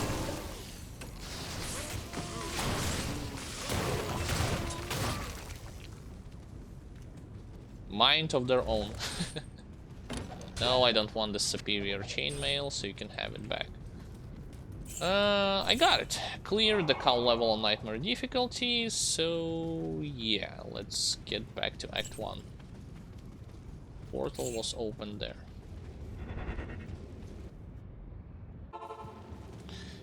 And I'm going to go outside because I need this outdoor space to show you how certain skills work, specifically those traps. So, ladies and gentlemen, let's use this part of the stream for the YouTube segment. Right. My name is Alexander, also known as Senderievich, and in this YouTube segment I would like to talk about how good is the Lighting Trap Assassin for the leveling in at least second half of Nightmare difficulty, although, to be honest, you could start leveling with her even from the start of Nightmare difficulty. There are two approaches to this. I personally used the same approach that I used when I was playing as the druid, you know, complete first act with fire element, and the second first difficulty, and then the second difficulty until Act 4 also rely on fire element. I use the same thing with this class, and then I spec'd into lighting traps, and there is a lot to talk about. Let's start with something that something that I would want to highlight, and that is Shadow Disciplines. Now, Claw Masteries is just a filler skill for you to get to Burst of Speed. Now, I have leveled up Burst of Speed until level 6. This is enough for unlocking the breakpoints, attack speed breakpoints for your weapon that you are planning to be using, like Spirit, or in my case it's already Flail with Heart of the Oak Rune Ward, so that you will be able to place those traps faster, use those grenades from Fire Blast faster, and run faster to kite those enemies. Again, just 6 levels are more than enough, and as far as Nightmare difficulty goes, I can say that you will be relying more on this skill because the monsters' health and their defenses will naturally increase. Is going to increase, especially on Hell mode. And if you are decent at kiting, not super, but decent at kiting, it's not going to be a problem for you to run in circles or in any kind of figures around the enemies when your merc or your traps are killing them. What else? Cloak of Shadow.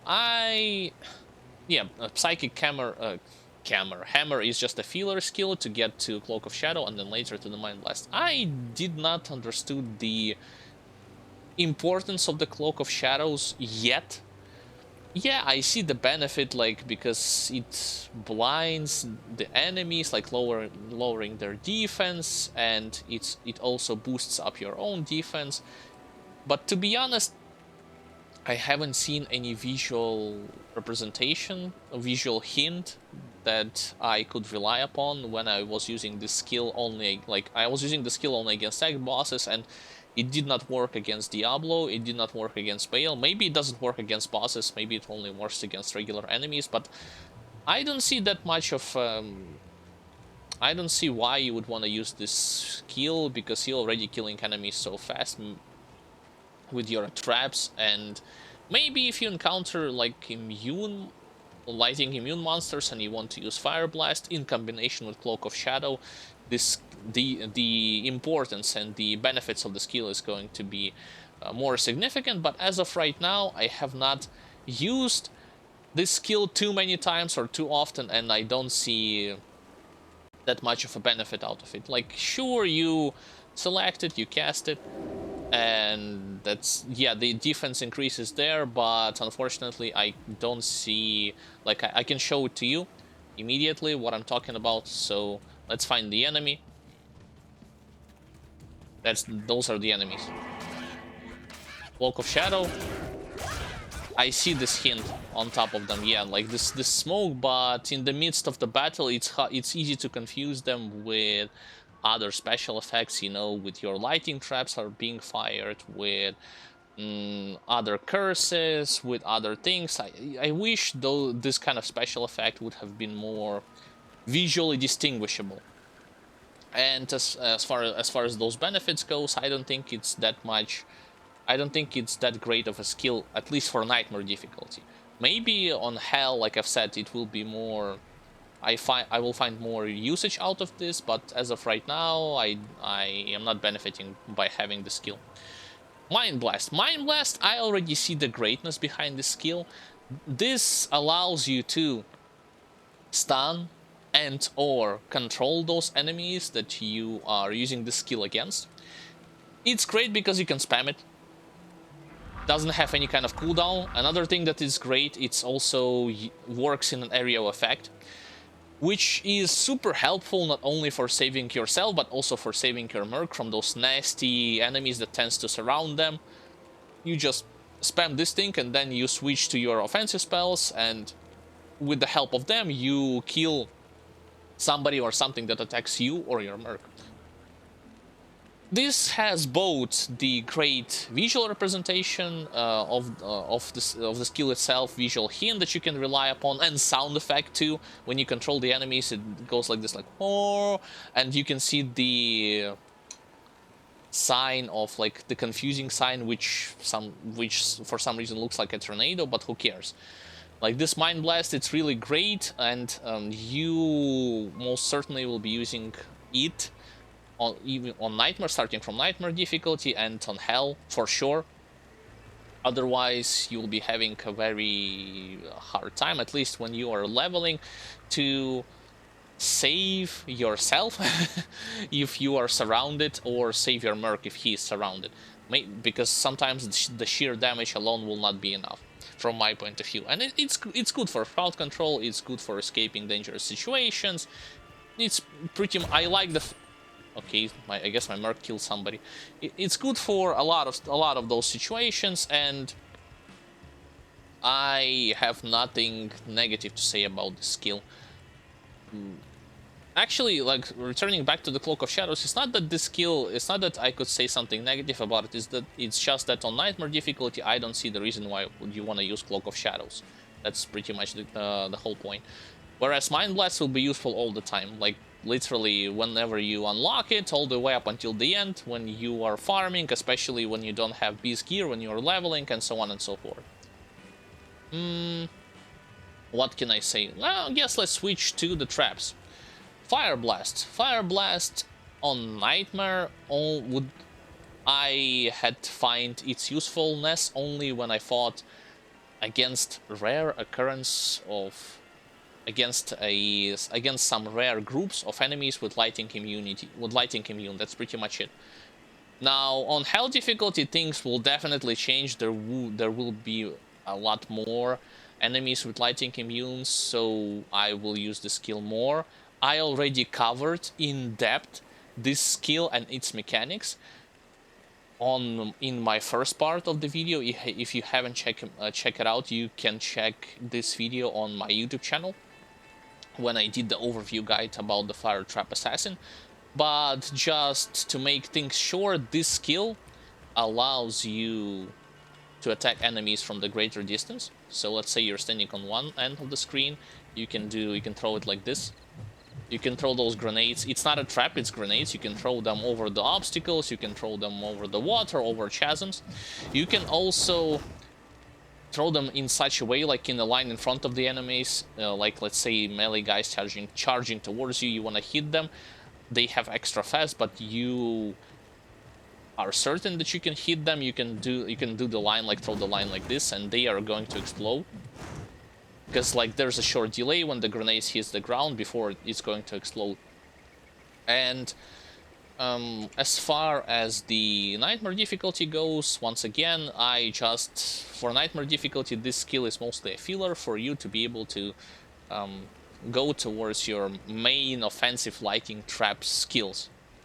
Speaking of them, lighting Sentry is going to be your first trap that you will use for nightmare difficulty leveling. Now, mechanics. Let's say what this thing says. Like, traps that shoot lighting, scorch passing through the enemies, shoots 10 times. Now, because it shoots 10 times in comparison to Wake of Fire, which only was shooting 5 times, you don't have to recast them too often. That's a great thing. The second thing which is great is that it covers huge range in comparison to Wake of Fire. Because this skill that lighting traps does is basically lighting Sentry. It's basically chain lighting from a sorceress. I hope I pronounced it correctly. It's a chain lighting. It passes through the enemies, it staggers some of them, and I will get to the stagger point a little bit later. But when you place it on the ground here, those traps can fire from one end of the screen or here to the other side of the screen. And even when you are running, the spell itself can continue to travel and hits enemies that are not even on your screen yet. That's the cool aspect about it. Now, to get the another important thing that I wanted to cover when it comes to mechanics of this spell is the damage. The damage difference, you know, it says like from 1 to 3538. This damage difference, it's because when lighting passes through the enemies, in order for it to hit, to do 3.5k damage, all the hits, all the lighting needs to pass through the enemies and through the monster or an enemy must not have any kind of defense. If you don't stagger him, if he moves away, like only a part of this lighting hits them, then the damage will be greatly reduced. This is why the difference is such huge. This is why it's such a huge difference between the damage from 1 until 3.5k. And this leads me to another, well, not necessarily negative thing, kind of a drawback, because in comparison to Wake of Fire that staggered enemies pretty effectively, this thing doesn't. I don't know if chain lighting, if it works, if chain lighting with sorceress also doesn't stagger enemies completely, but whenever this thing passes through the enemies, some are staggerable, you can transform them into the hit recovery status, but some doesn't. Some just takes a hit and continue to run either towards you or and your merc. It's important because if you think that you will be doing, like, you might look at the damage numbers and say like, oh my god, like this damage number is like insanely high, I will be nuking the like any of those monsters when I'm leveling. It's not necessarily the case, because most of them can circle around, they can surround you, and also those traps, just like with Wake of Fire, just like with any other traps as far as I understood, you cannot force them to attack the targets that you want. They will select the targets automatically, yes, but if you want to focus fire somebody, you can do this. As simple as that. Another thing that I also wanted to cover about those traps is their numbers, because you will be using not only lighting Sentry but that Sentry, which I'm going to talk a little bit about it later. The amount of the traps will always stay the same. The maximum limit of it, it's 5, no matter what. So you place 5 lighting Sentry. See, 1, 2, 3, 4, 5. Let's put it like this: 5. You want to place 1 dead Sentry, look what happens. Boom. Previous thing got destroyed. By the way, I only now noticed that they look pretty much identical, but in terms of their visual design, but that's not the point. So I don't know, even right now, what is the optimal number between dead Sentry and lighting Sentry traps. I mean, in terms of what setup should you use to kill enemies in the fastest way possible. Currently, I'm experimenting between like 2 lighting, 3 dead Sentry, 3 lighting, 2 dead Sentry, or just 5 lighting Sentry. I don't know. As for now, all I can say that because of the range benefits, because of the damage benefits, and because you can stagger enemies, some of the enemies, sometimes, it's a very useful tool and much better tool in comparison to Wake of Fire. Even if Wake of Fire was staggering enemies more often, obviously it did way less damage, and the range was very limited. So yeah, that's about it when it comes to lighting Sentry. Now, let's move slowly but surely towards that Sentry. As far as the Dead Sentry goes, it says here in the skill description that not only that it shoots lighting at your enemies, or explodes nearby corpses, laying waste to more enemies, so it does corpse explosion.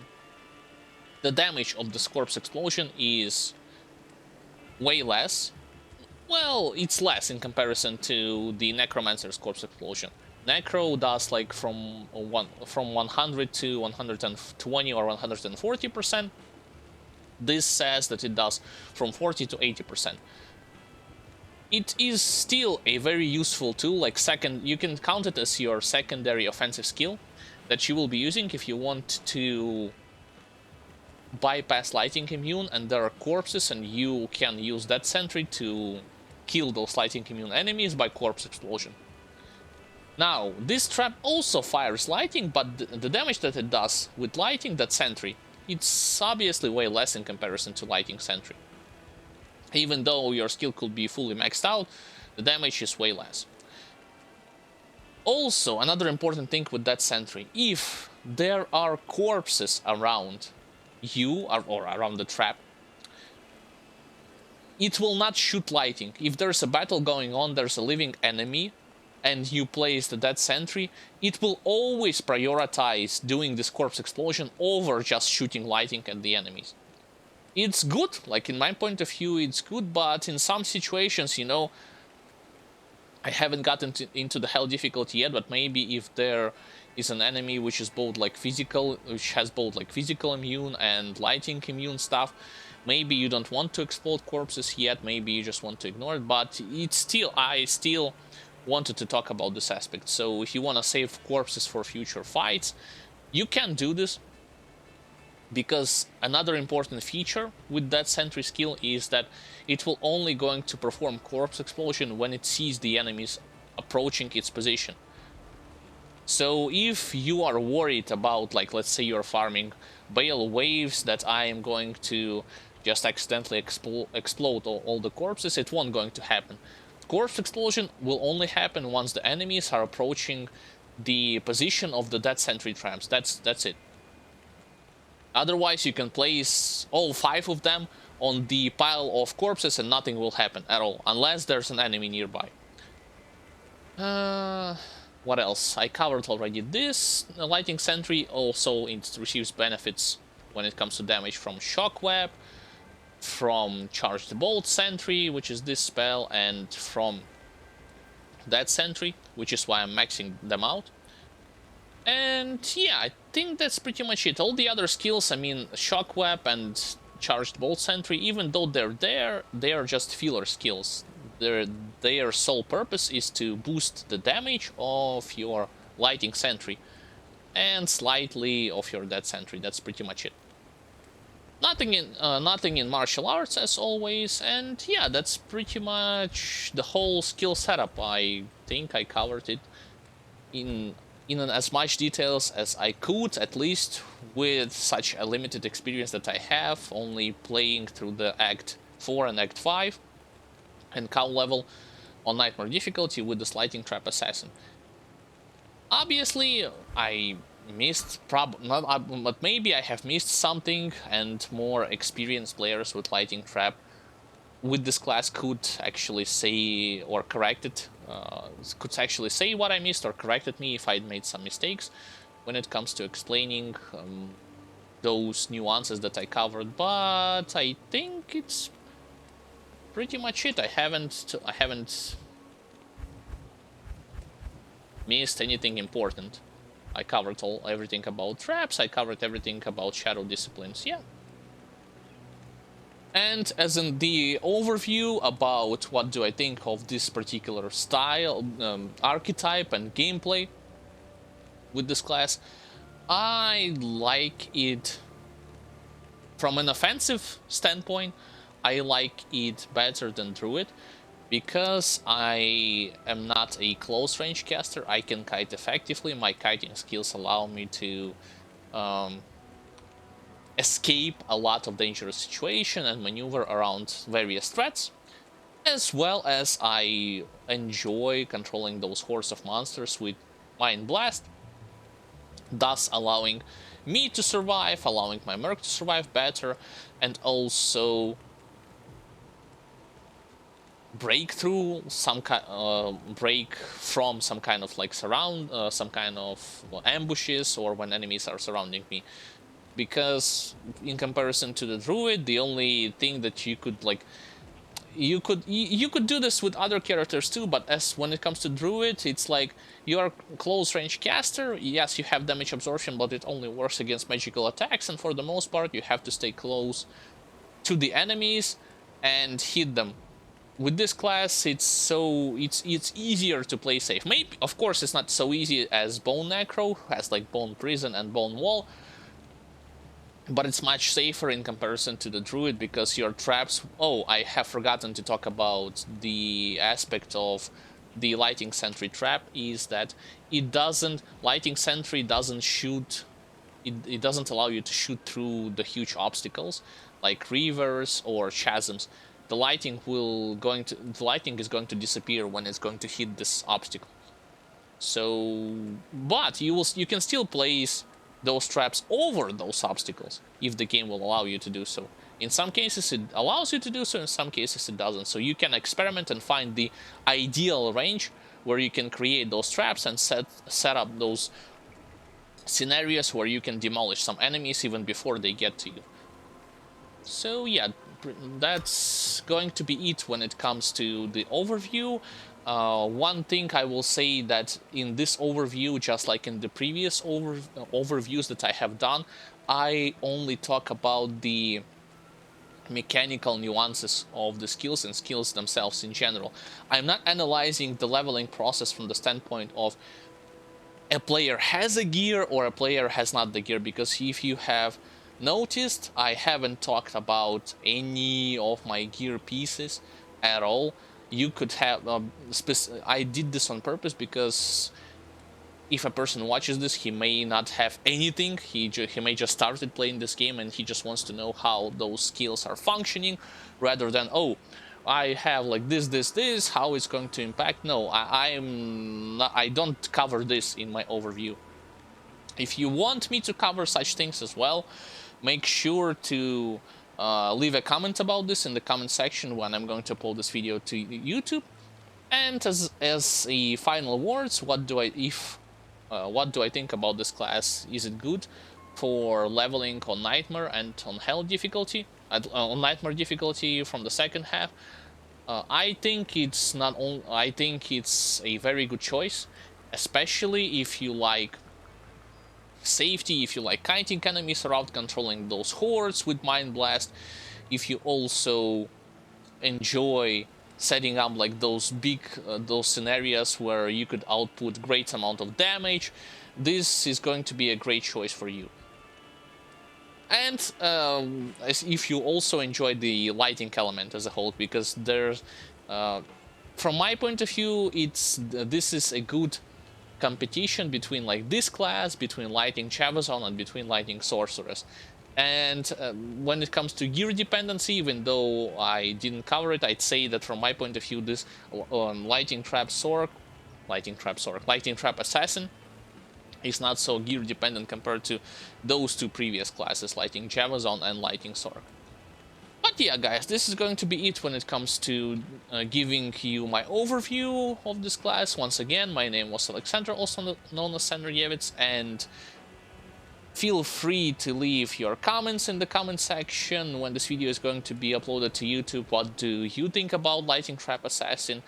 Did you play with her? Are you planning to play with her? And did you also like this explanation that I have done about those mechanics of the skills, and do you want to see more of them? Especially, also don't forget to like, subscribe, click the post notification bell on MightyBrosky YouTube channel if you want to see more of those videos in the future. And this is going to be it. See you in the next videos.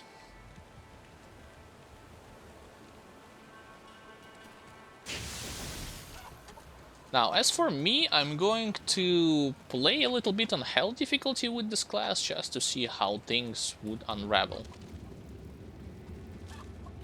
Let me actually get rid of those not stones, those skulls that I have picked up. That's flawless skull, so I have the means to create another perfect skull.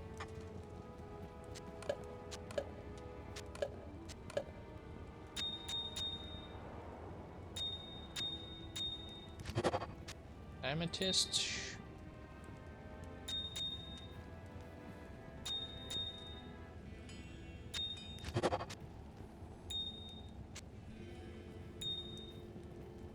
And then there's emeralds. I cannot create anything out of emerald just yet. I can create another perfect diamond.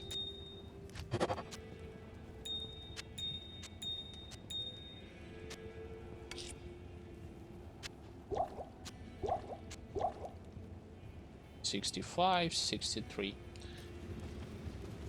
Alright. Let's talk with Charcy, get some repairs. On to the hell mode. We're into the hell mode.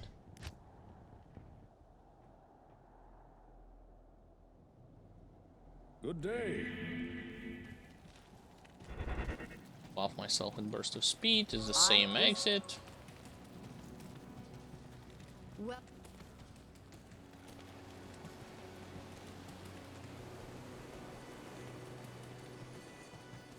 they'll never see me coming. Immune to cold. Okay. Those ones I can't heal.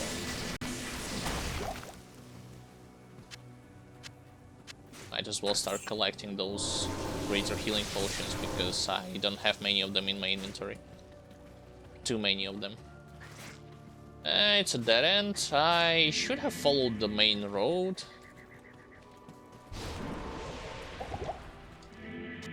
Never do something that I did. Thanks. There's the Den of Evil. Let's go inside. So dark. Perfect. You are immune to fire. I remember this, so I shouldn't have no problems against them. Against you as well. Immune to cold.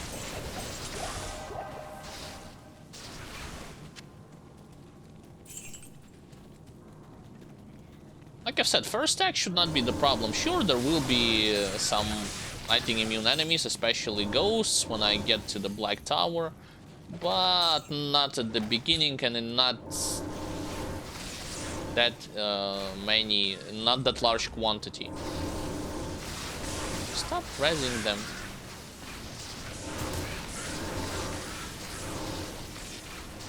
You're just delaying the inevitable.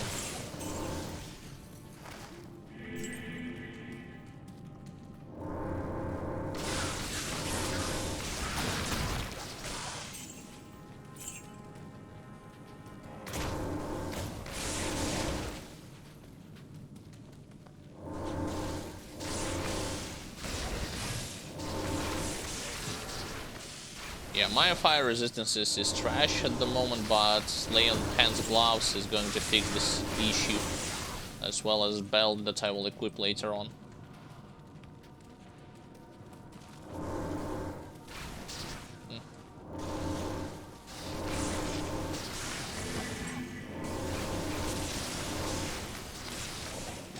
I definitely do way more damage in comparison to Druid at this stage of the game.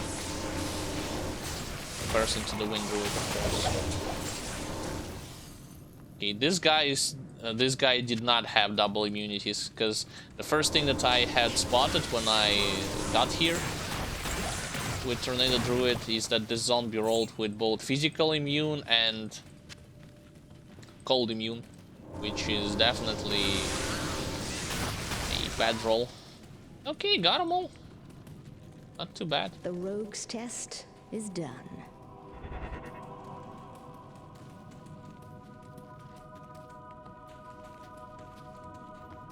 Extra skill point, don't mind if I do, since I'm also pretty close to leveling up again. I will invest 2 more, if I have the means to do so. 2 more skills. Oh. Immune to fire, yeah. I see you.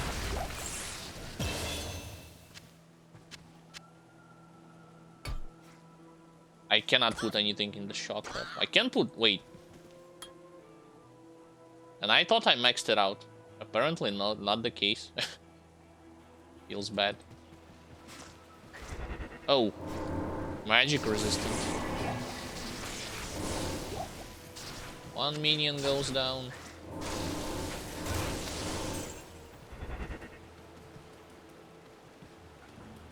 So I guess I gotta go through the bridge. Guess I don't see the other way.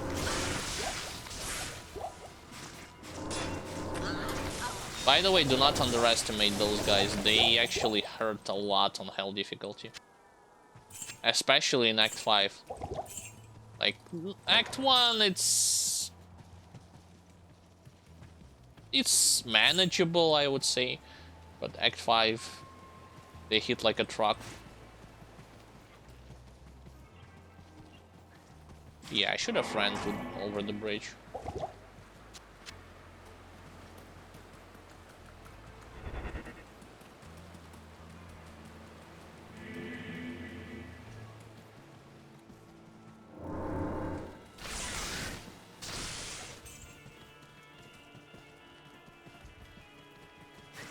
Okay, I see this archer lady.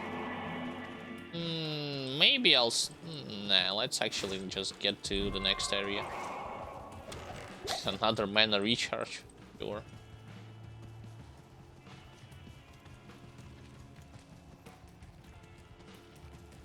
Waypoint? There it is.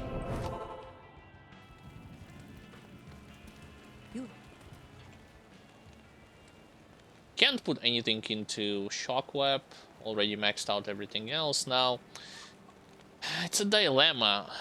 Like, ladies and gentlemen, do I go for Fire Blast this time around, or do I keep maxing Charged Bolt Sentry because it will benefit my lighting Sentry damage? I think I'll keep maxing Charged Bolt Sentry still.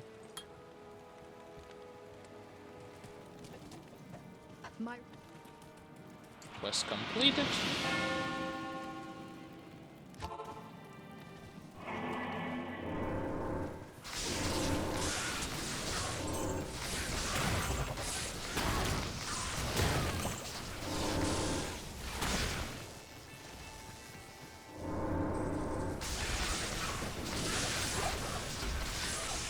So the spearmen are lighting immune.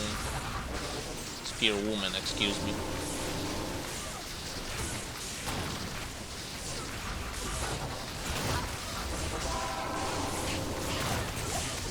But nothing that Corpse Explosion cannot resolve, I suppose. Corpse Explosion or just stunning them. Yeah, so it's manageable. Yeah, I get it, they lighting immune, but look for how long they are stunned. I haven't covered this aspect in my overview, but the stun duration is pretty long. You cannot get rid of it so easily as you would expect.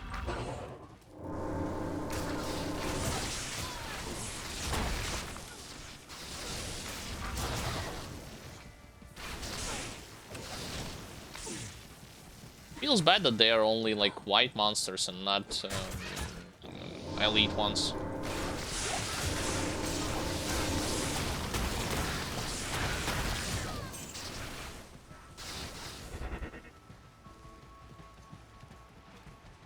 White monsters, nope. So is it burial grounds? Yep. Whose handiwork lies buried here? My army will destroy you. So you are immune to lightning too. Gotta create corpses somehow. If it's possible, though.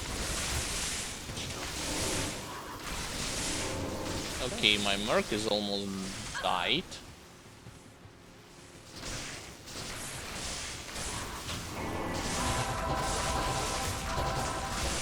How about this?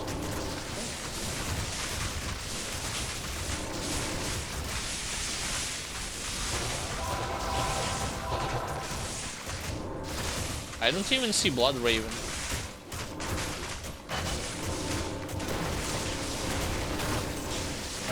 Oh, she... Damn.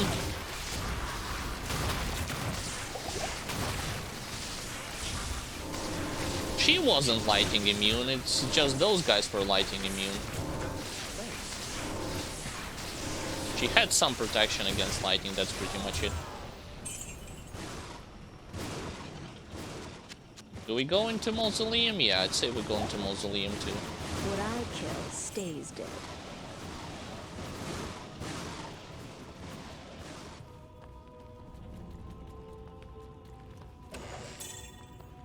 No, normal amulet, don't need it. Immune to lightning.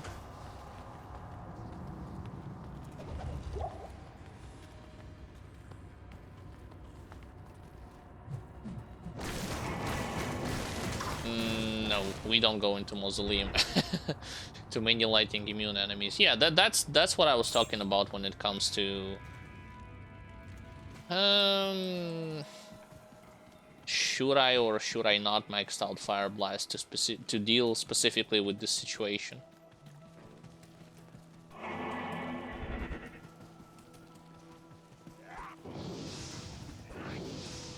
Regular one. I guess I should go all the way to the right.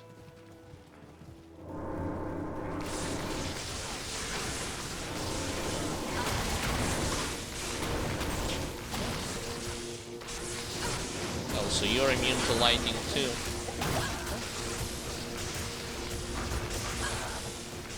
Why is he... Oh, of course.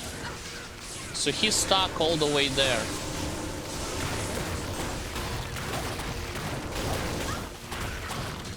I was surprised to, like, why he wasn't been able to move all this time. He got surrounded. He got almost killed, actually.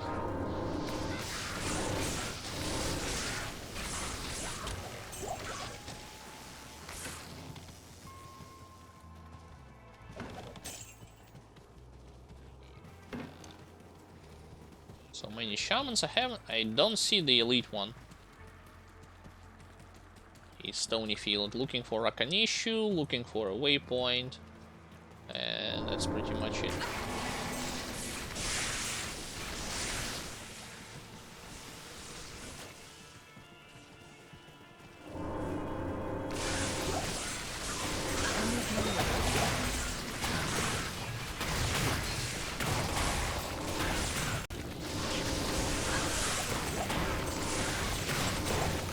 Nice, there was actually 2 elite packs back to back.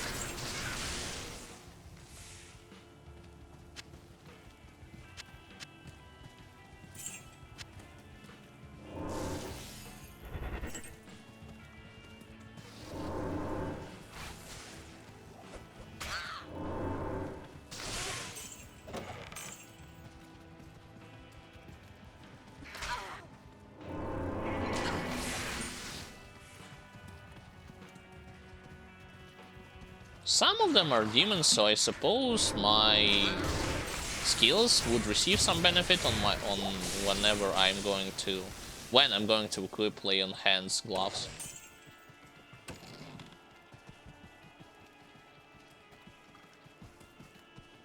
Should have run in that direction, shouldn't I? Yeah.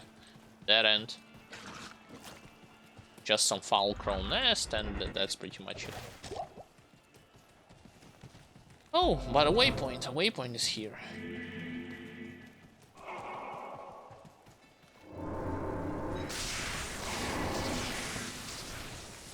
keep hearing might aura, but I don't see anybody with might or anybody with might here.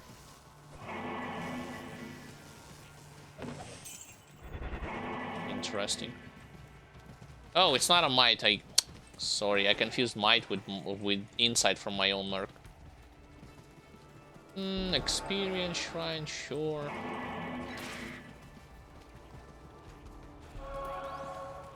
There's the thing.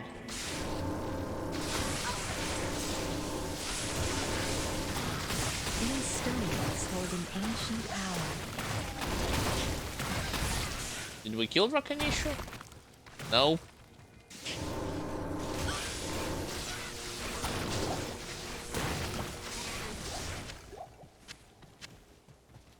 Okay, now since we murdered them, let's find an entrance to the cave and get to the Blackwood.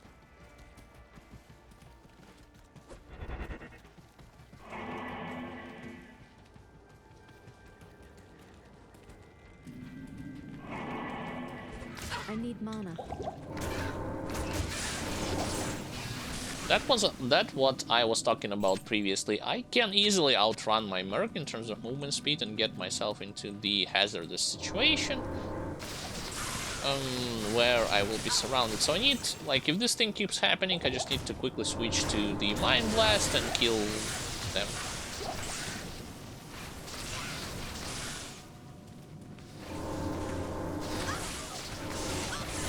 You are not lighting immune. Yeah, so I can kill you.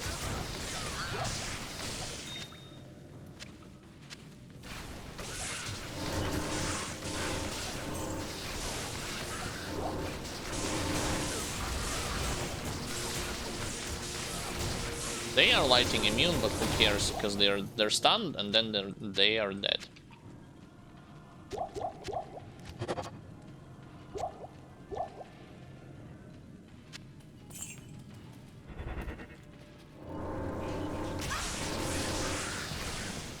Okay, let's go to the top.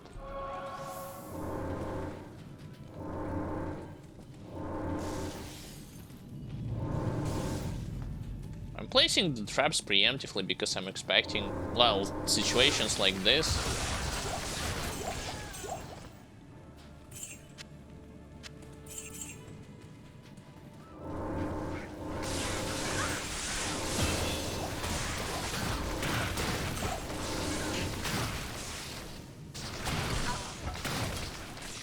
What's the matter? Didn't like a little shocking therapy?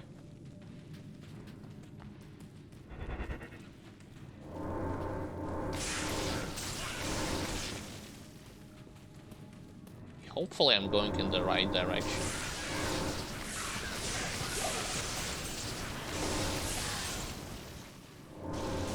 Since she actually has like this lighting damage, I think it's not so bad to farm feet with her.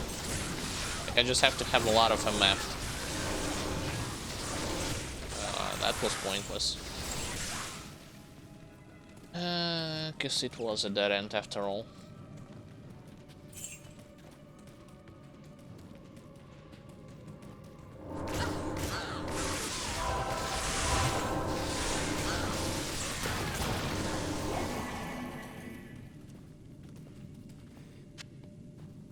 Okay. Any day now. Wait, if I think they will be counted as minions. They will still follow me and teleport to my position, even if I will try to outrun them.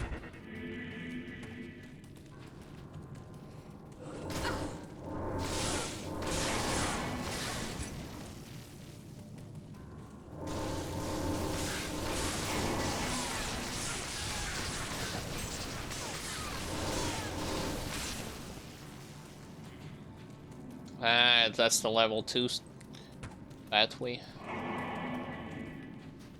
Okay.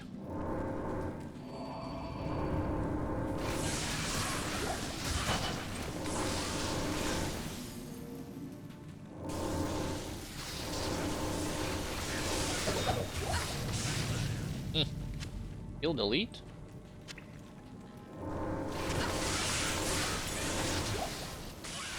cannot be frozen, so it's pointless.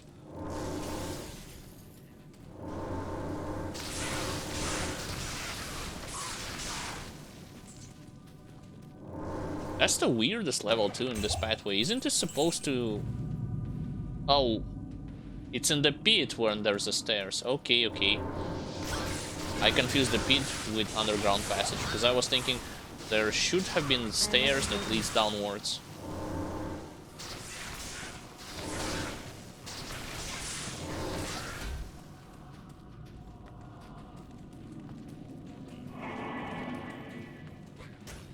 Any amount of experience is good, but I should have selected the different pathway. So let's go downwards. Shaker will give me +1, so another +1 to all skills, which will boost my damage and movement speed.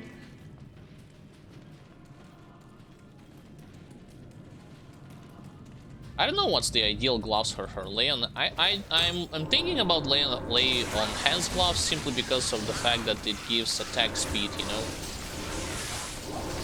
Other casters, I know that it's pretty much a choice between Trangul's gloves and what do you call it, mage fists. But with her, I think it's like a little bit different.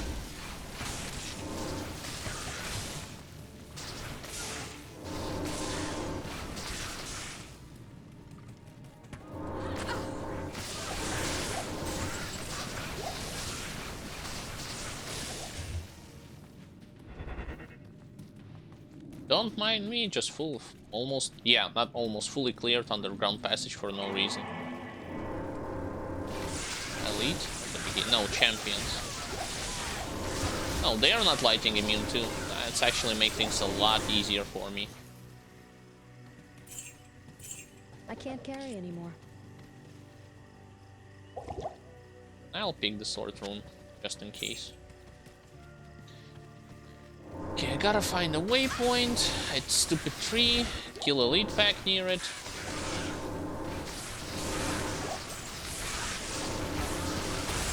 Add fun shamans.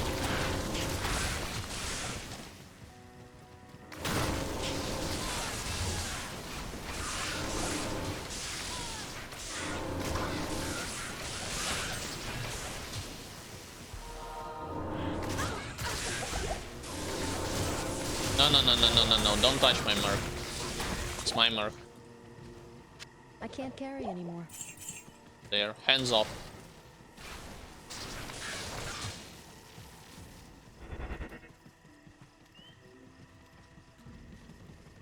Previously the tree was to my left.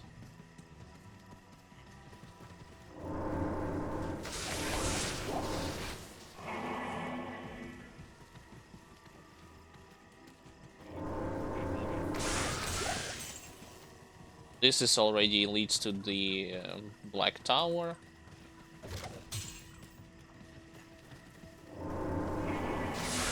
Oh, he survived. Okay. I can't carry anymore.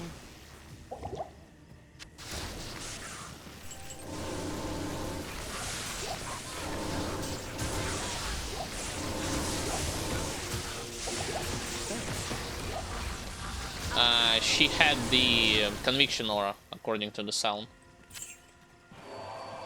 I did not react it in time.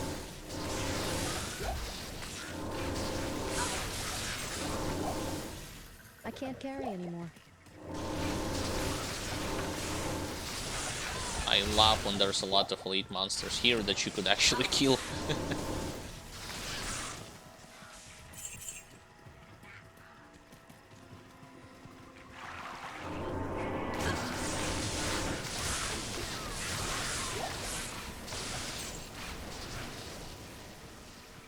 So Yetis are supposedly they are here.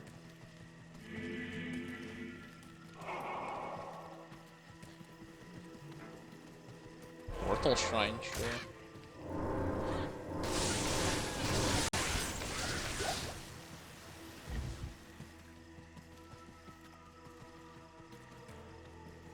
Portal Shrine, a waypoint right next to the other area. Great.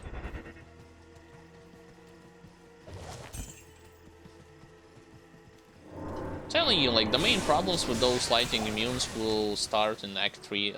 Up until that point, I don't think it's going to be, like, super challenging to deal with them.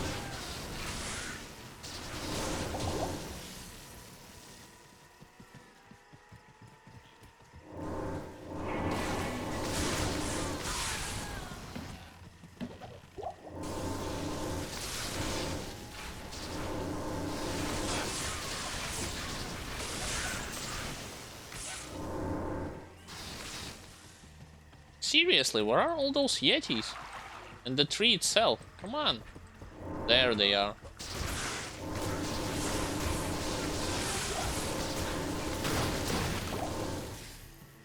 The other one?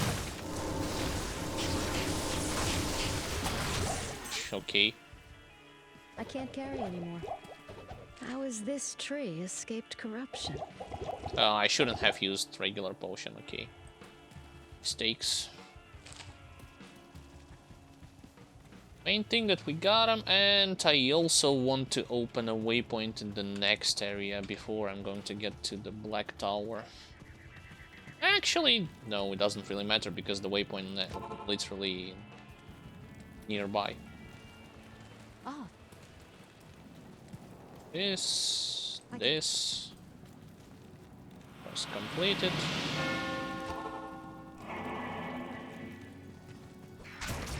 Now to rescue Kane.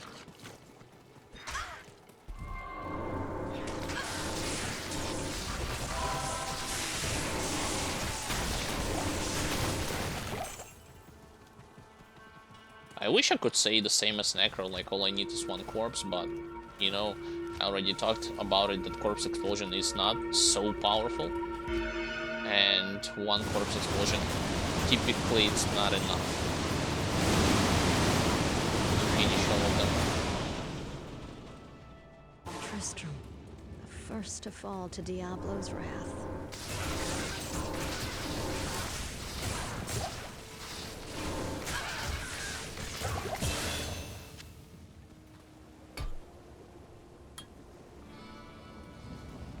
Merc was staying right next to them, but the first one whom they attacked was me. Oh, immune to point. Okay, I was afraid that they were immune to lightning. No, Griswold, get your filthy. Oh, Mind Blast doesn't work against Griswold. Yeah. Because I suppose, like, he's a mini-boss.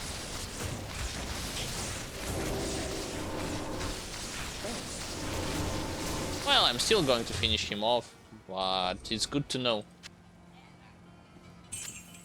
Mind Blast doesn't work against him.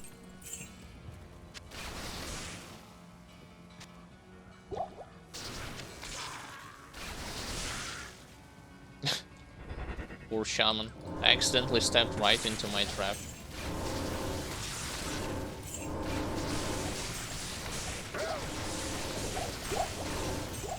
Hang in there, Kane.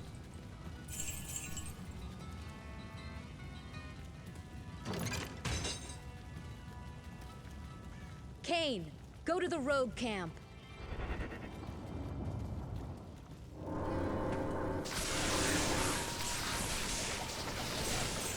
I can't carry anymore.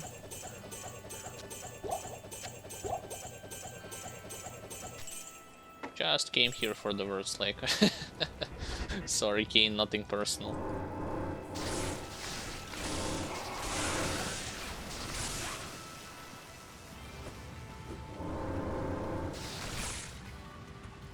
The regular ones. Yeah, regular, okay, got it. So back to the rogue camp.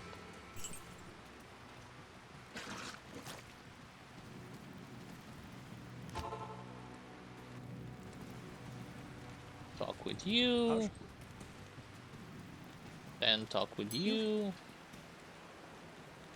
No. The order welcomes Immediately sell it.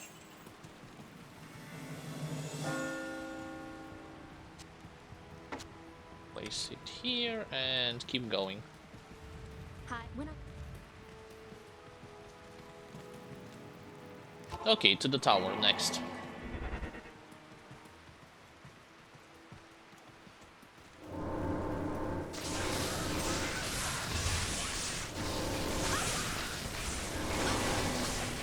I like that it says like light blade, even though the sound of it was like a couple dozens of kilos just dropped on the floor. Light blade.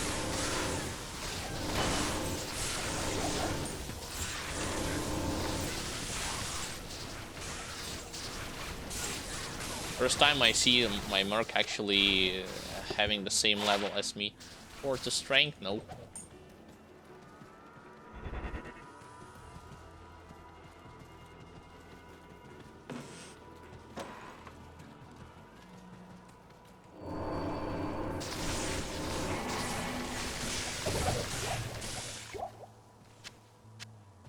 Love it when they are not lighting immune. What can I say?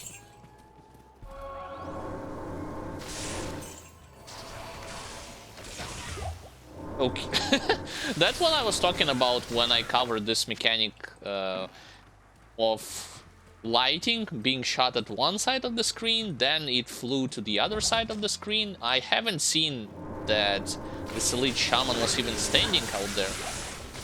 Yes, though. Another one. But he died nonetheless. He had fire enchanted. That's according to this corpse explosion. Okay, let me cast Cloak of Shadows on myself. It says that it reduces... No, it's not Cloak of Shadow. What am I saying? I don't have the skill. It's Fade that reduces the curse duration. It did not proc.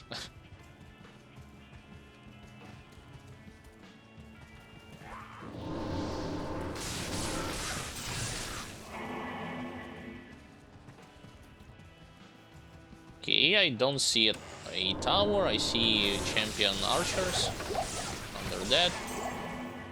I am overburdened. Thanks for your full rejuvenation potions, I suppose.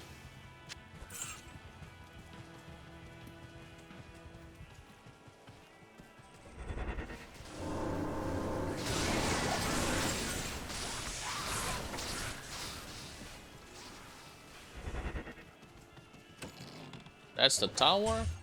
Please tell me that a waypoint is nearby.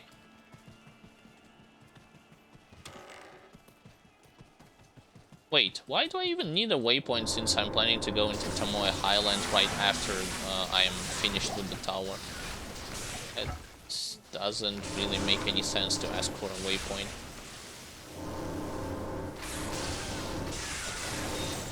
Okay, Armor Shrine is actually not nice.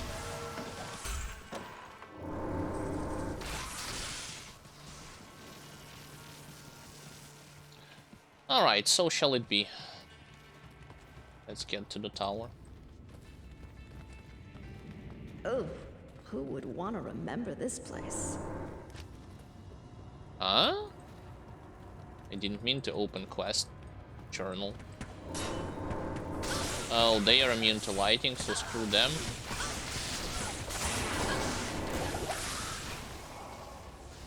They are not.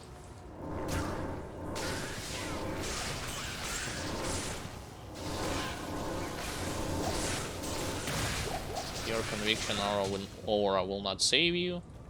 I can't carry anymore. Probably some trash. Yeah, angelic sleep. We talked already, both me and my brother, extensively about attack rating, and I don't want to return to this topic. More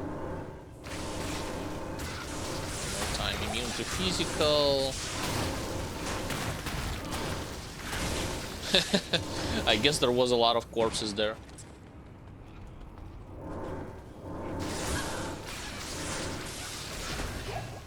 Yeah, pretty much.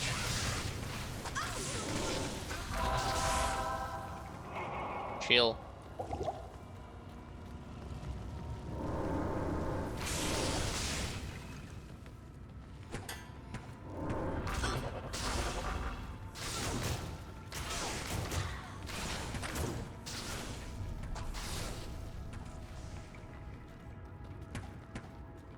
Damn, the pathway to level 2, it takes ages for me to look for it.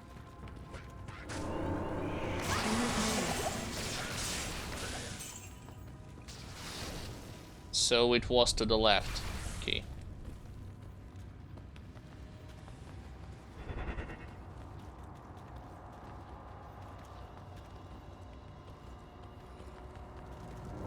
No. Not to the left. I guess not, at least not in this corridor. Skip.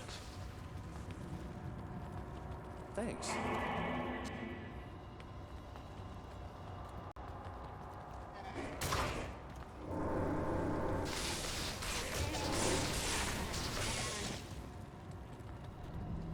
Stupid gold people.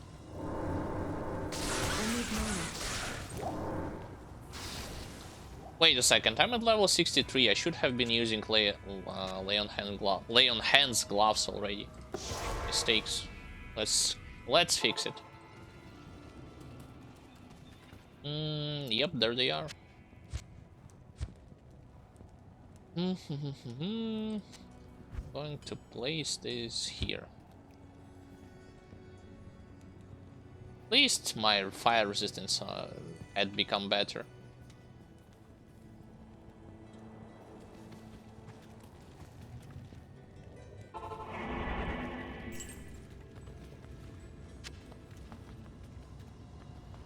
To the left, all the way to the left.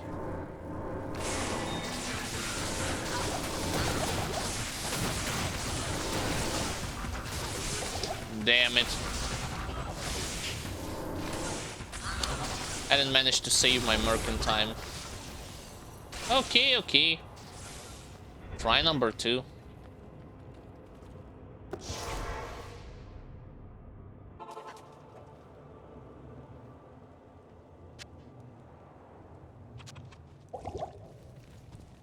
The Sisterhood welcomes you. I gotta be quicker. Yes? The way how I approach those elites, so Mind Blast at first and then let my merc do everything else while I'm using Fire Blast.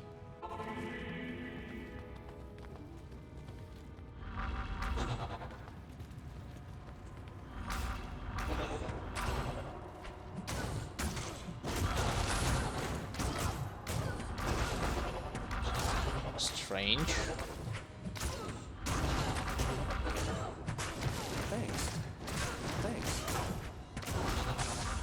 Well, stop hitting him. Get your filthy hands off him.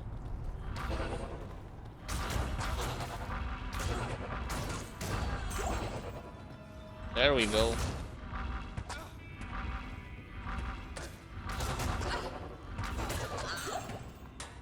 There's another one, so there's 4 of them.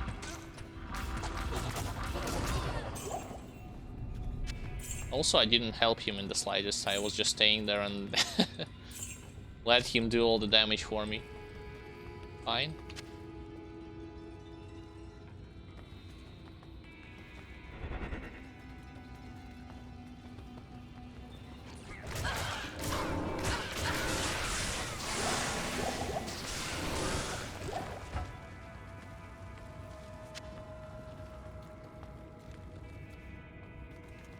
Oh, I know that Countess members, I mean, the ones who protect the councils, they also lighting immune as far as I'm aware. Just like those guys, yeah.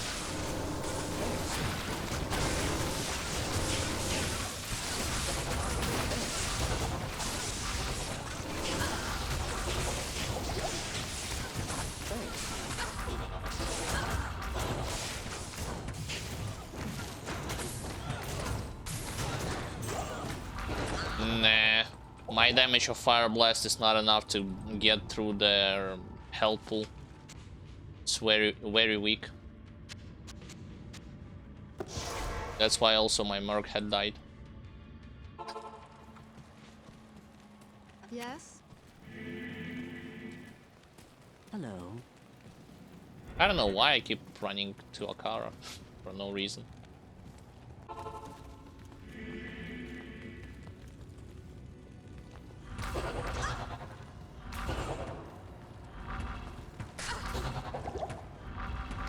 going to do something?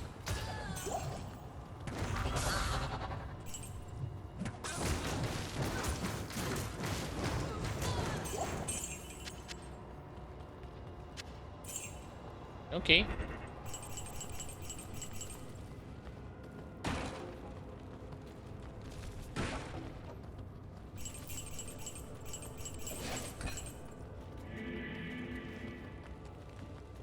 I definitely will need that gold.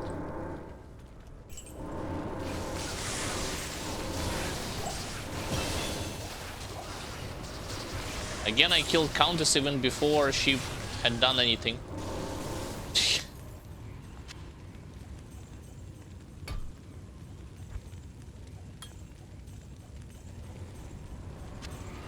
So much treasure. It almost covers the stench.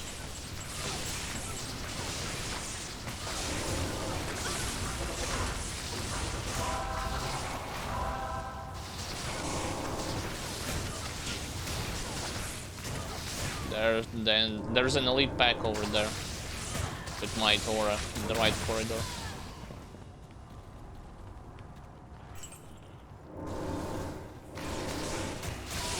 Huh? Oh, never mind. I can. Yeah, it was basically when they become my allies temporarily. It's my Merc that buffed them with the Might Aura. And I confused this aspect. I thought there was some kind of elite still present. I thought wrong.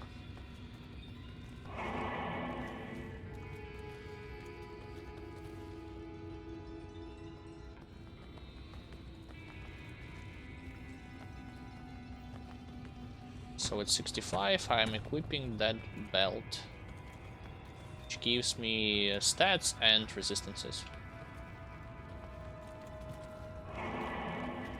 Damn, look at this first floor. Look how huge it was. That's insane.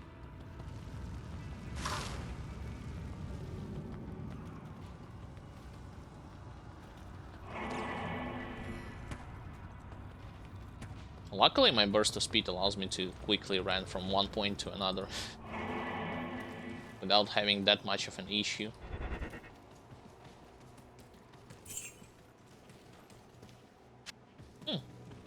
Armor Shrine, sure. It reactivated.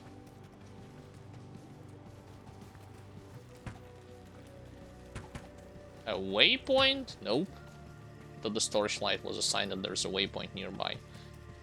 Nope. Armor, who cares? Multi-shot. They are not lighting immune. Never mind. They were. I mean, their leader were.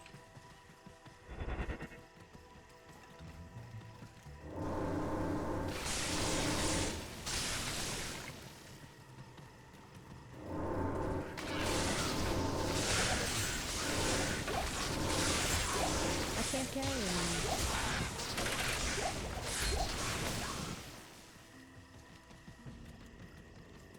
Fine, fine. Let's go straight to the monastery.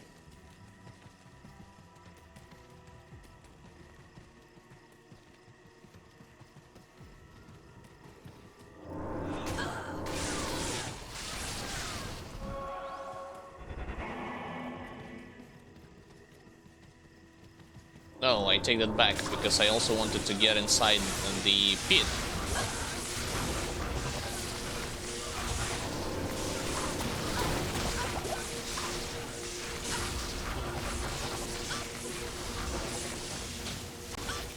Okay, Merc, your time actually is now. Can you kill her?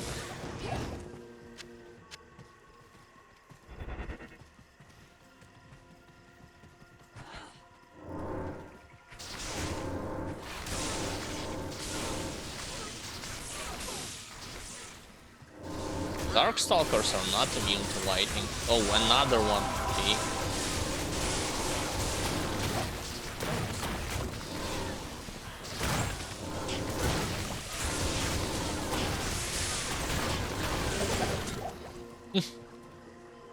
Fine, I haven't even seen the third elite pack.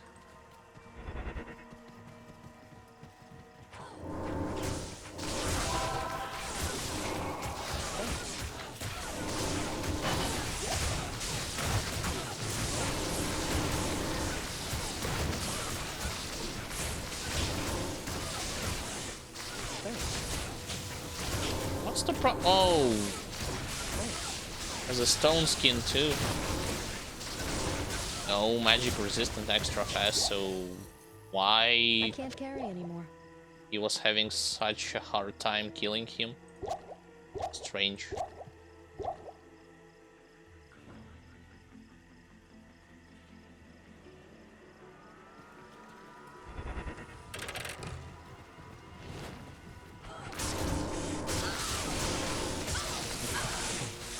Third one with lighting enchanted.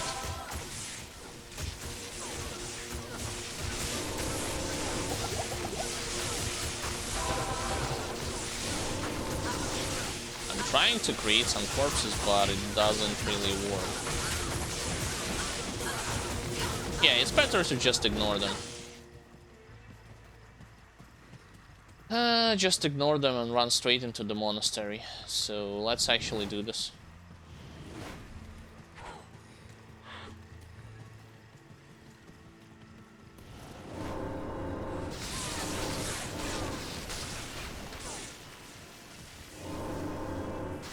Immune to lightning. Good luck.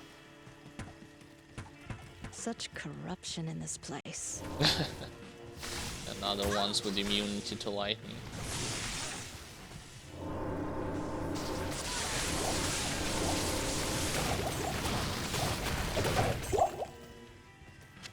I can't carry anymore.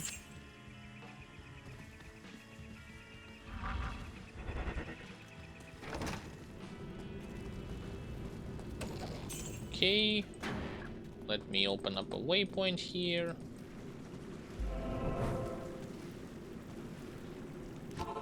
Then let's bring back my mercenary again. Your Hello.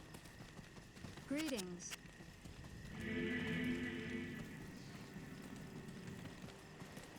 Greetings. Somehow I had managed to collect just a regular healing potion.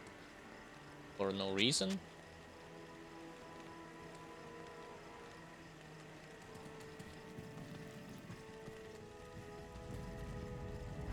$65.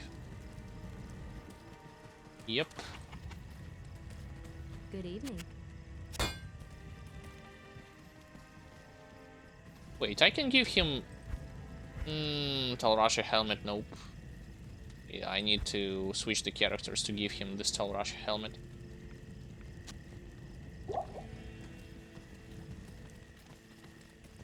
So should I go for the smith? Yeah, sure.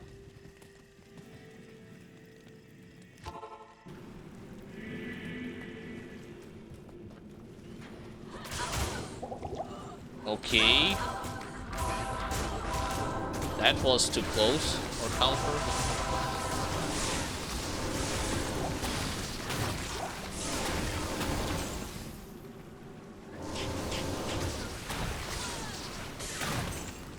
Literally my first step outside.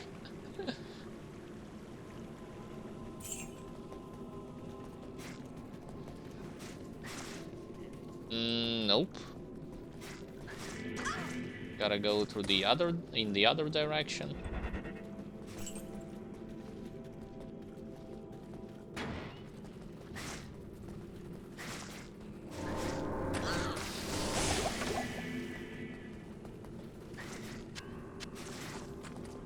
Died in seconds, he did so much damage to me.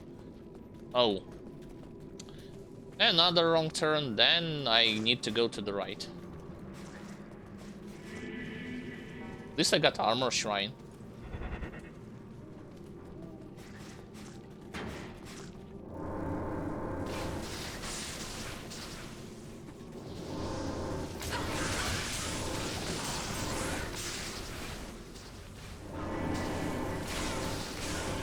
Who is spreading fanaticism aura? Oh, this guy.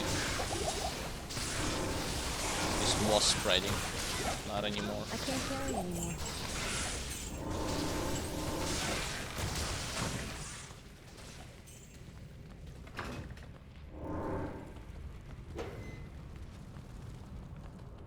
Okay, it's a way to the next dungeon, basically, but I need to get to the blacksmith first.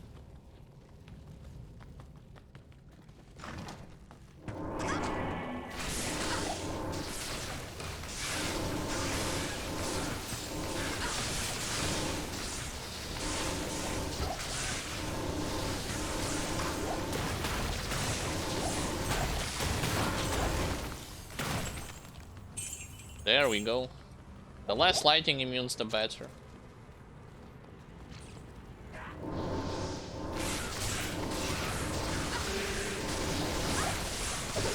Curse I don't mind because there's a well right next to it.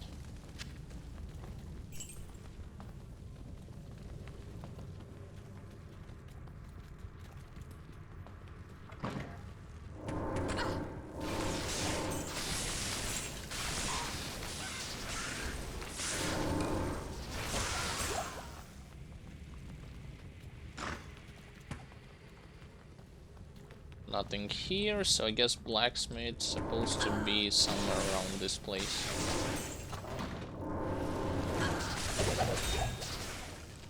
Oh, get this topaz. Or don't get it.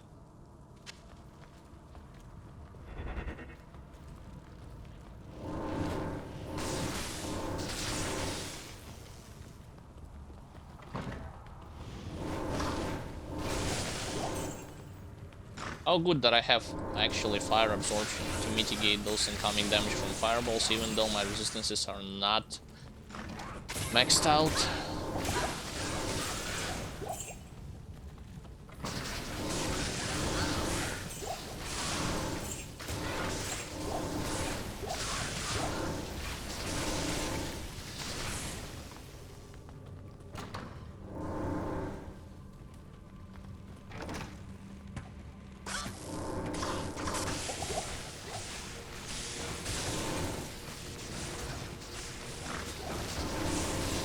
Oh, I killed all of them, okay.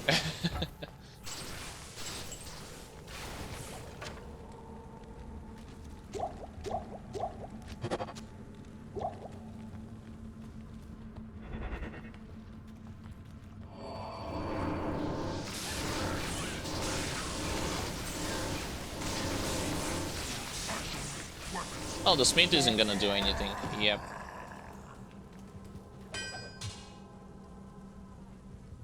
He's pretty much a dead meat at this point. Well, first of all, let me do this. Get this malice. This should go to Charcy. And then let's get to the jail to get to the catacombs.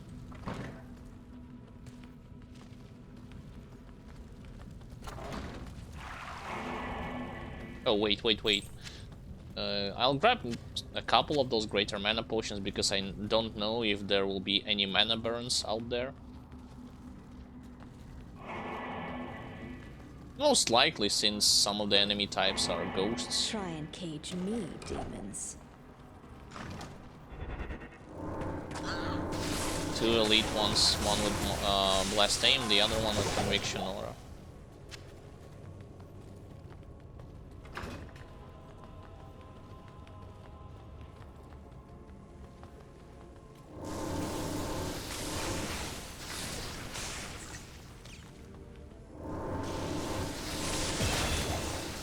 They were able to receive benefits from Blast Aim standing that far away? Weird.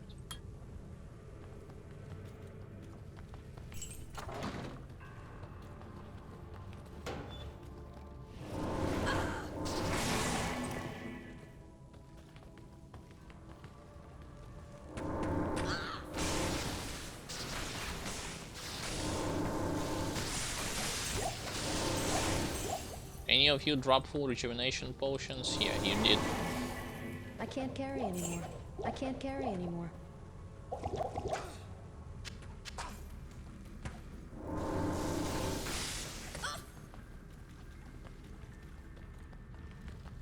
Nice. Corridor that leads straight to level 2.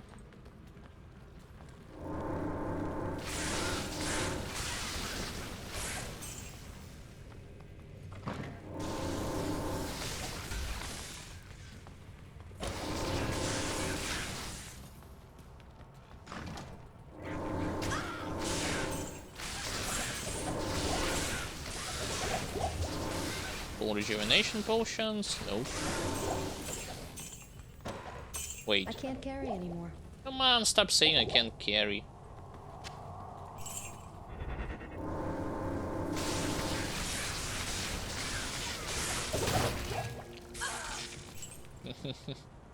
So much for lighting enchanted and fire I enchanted. can't carry anymore.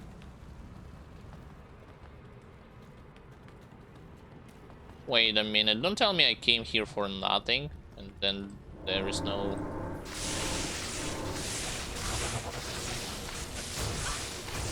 pathway onwards.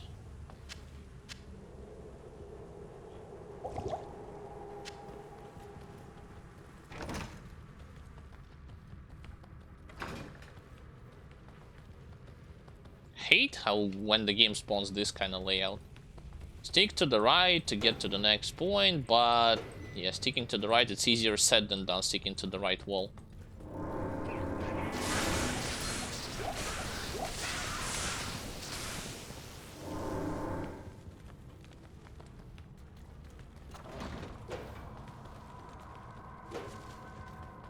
Okay, now where to?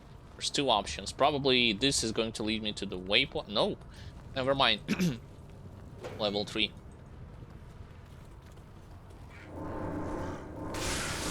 I was legit expecting some kind of a waypoint. Some type.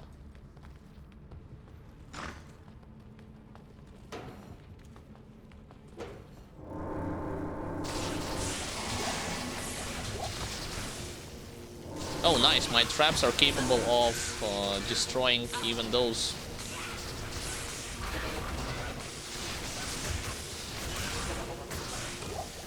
Statues. Because with flame traps, you're never going to be able to destroy them effectively. Conviction aura. But immune to fire isn't gonna help you. I can't carry anymore.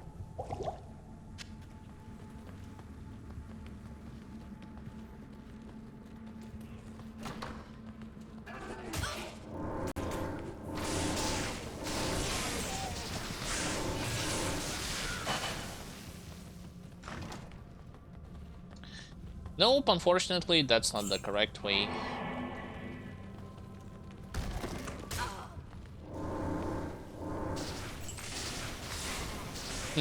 I was thinking that they somehow, like, I confused and I thought that a monster was trapped inside the secret room. I heard a ghost, but I don't see it. Oh, there they are.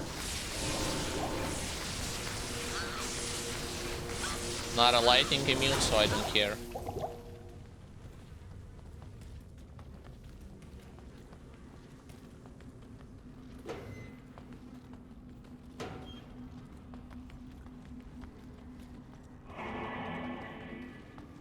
Damn, another labyrinthian level.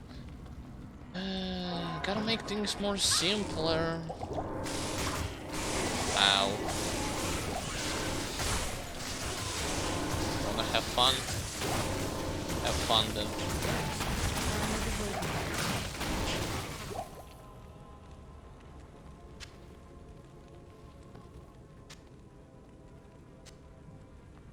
Thanks.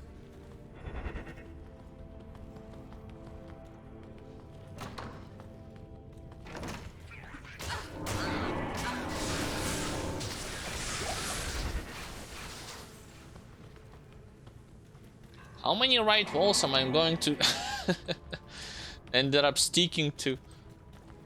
Not ended up sticking, ended up... Yeah, I said it badly. Finally, inner cloister. Waypoint. Of course.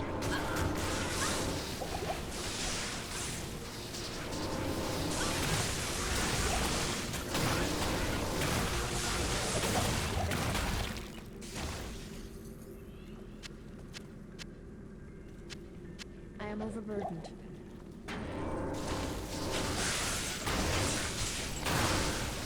I see you, ghosts.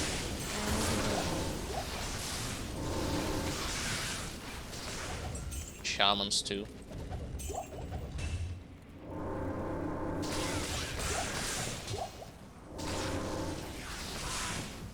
Nope, hiding isn't gonna help you.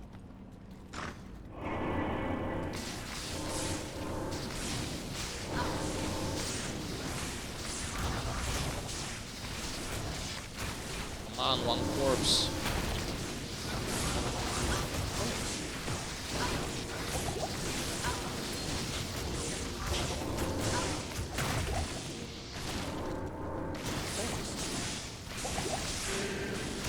Oh, great.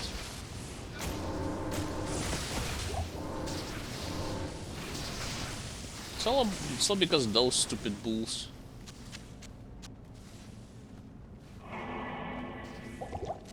Thanks.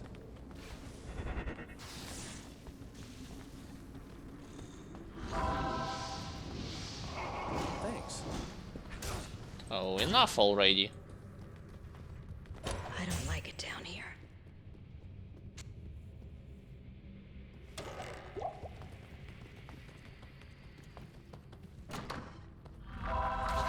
Whoops. Haven't switched my skills. Didn't switch my skills. Tile room, yeah, whatever shall I do without this tile room? You gotta be kidding me, more of those?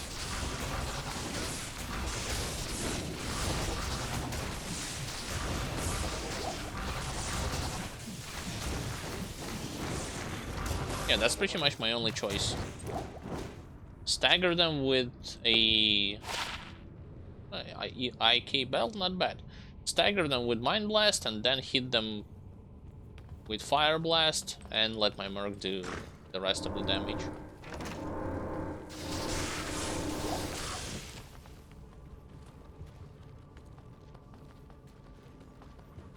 I suppose I'll go up.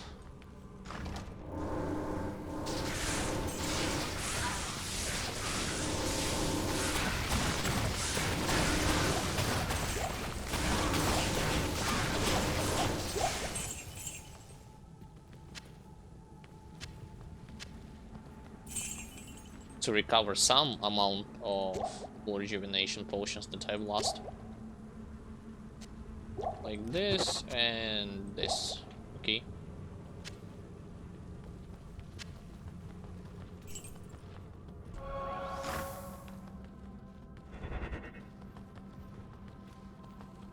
Oh, wait, I'm at level 65 again and I haven't changed the belt. Mistakes. Mistakes were made. Gotta play optimally, gotta make sure to keep track of your items when you're leveling.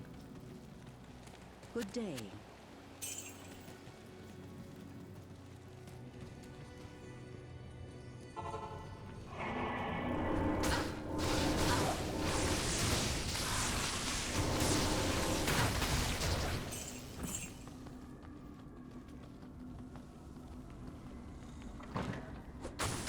More of them. Wait, what? Actually, I was trying to hit them with the Fire Blast.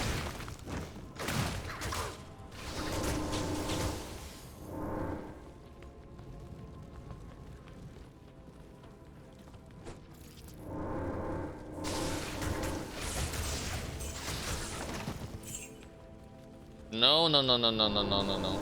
Let's actually get rid of just those spiders, then place a couple of traps and corpse explosion.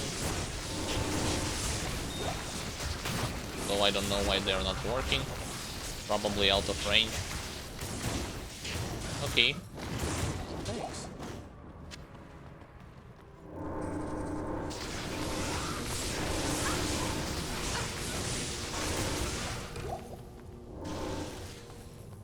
This guy was so brave just standing there. Supposedly trying to stop me. I'm overburdened.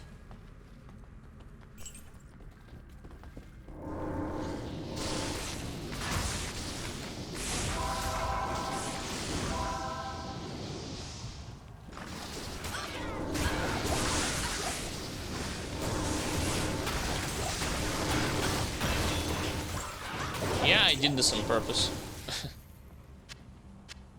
Just wanted to mind control them, to find more corpses, kill them. Only to explode them afterwards. Find more enemies and then kill them to make corpses out of them. And it worked.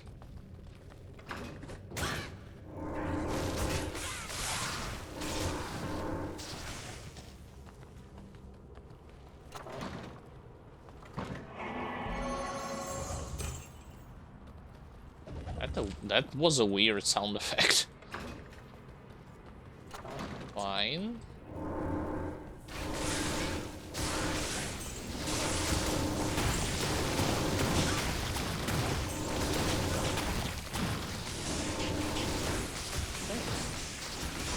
Heal him. I am overburdened.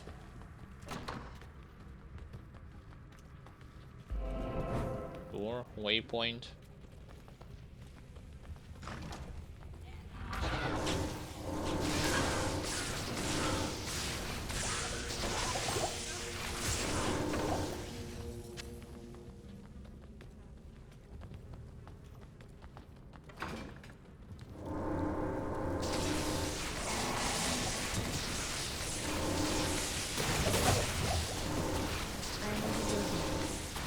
Spiders in Act 1 are as inactive as always. Nice to see that some things never change in comparison to Act 3.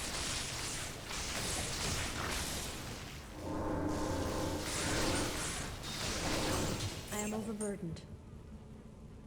Oh. Fine. Small charm and emerald. Wow, that was a pointless small charm.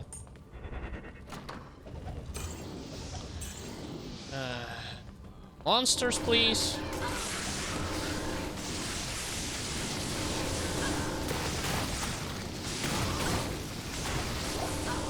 Okay, got them all.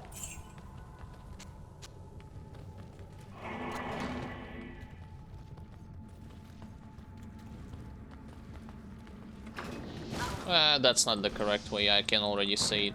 You never find an entrance to the level 3 if you go there.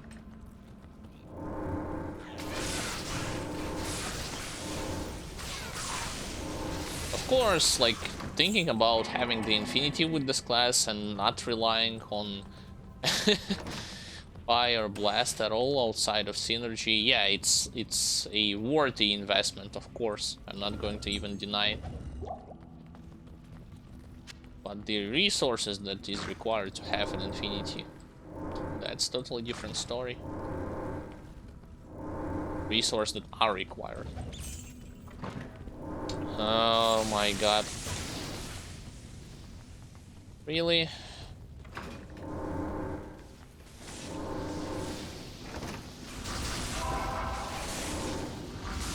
And cursed too?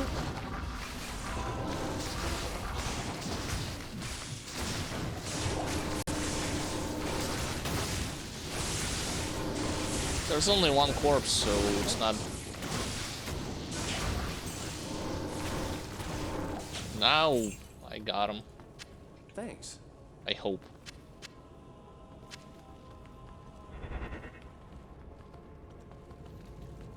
Yeah, let's go and kill Andariel. No bulls. Oh. Some of them are here with zombies too. But zombies are not immune to lighting, so who cares?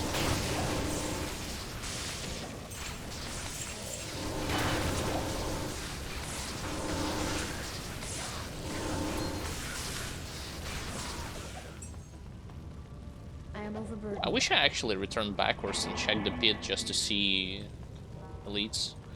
And see, but not only see, but kill elites.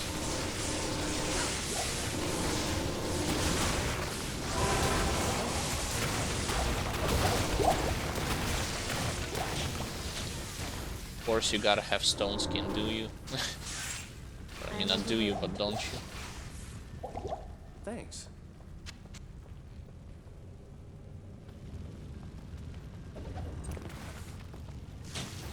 Well, with stone skin, he's definitely going to die against Andariel, like, without a doubt.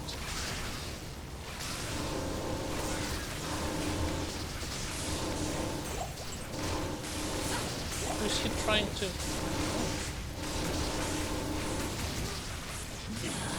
Who cares?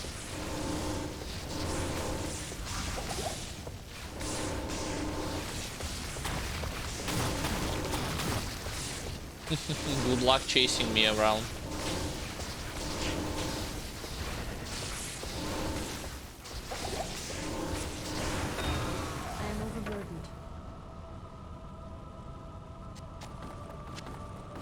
Death becomes you, Andariel.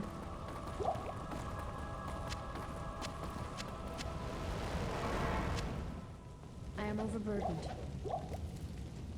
I wanna grab that rejuvenation potion and make a full rejuvenation potion out of it. So 1, 2, and 3 equals 1 full.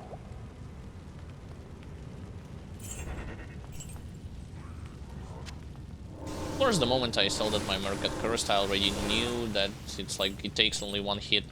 It will take only 1 hit from Andariel to finish him off. It wasn't as big of a surprise for me. I am overburdened. Alright, victory! Hoo, hooray! The Get my sisterhood merc back. welcomes you.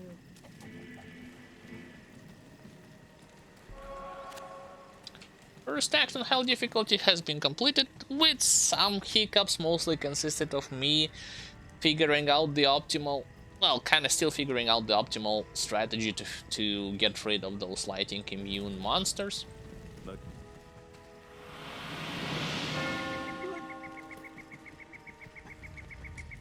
But I think I'm starting to realize, like, what do you need to do? Like, if you cannot, like, not necessarily nuke them, but if you feel like you can lure them to you either like your allies or your enemies, lure them to the next pack, get rid of the next pack, create corpses, and then finish them off, it's all good, from my point of view.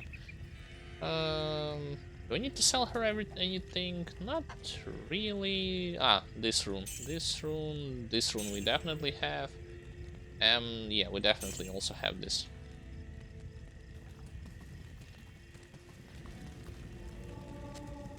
So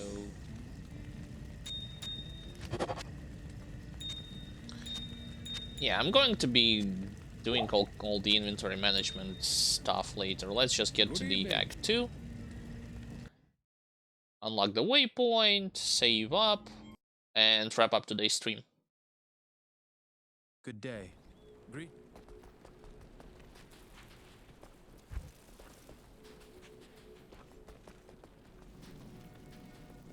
Okay, loot Galen. You.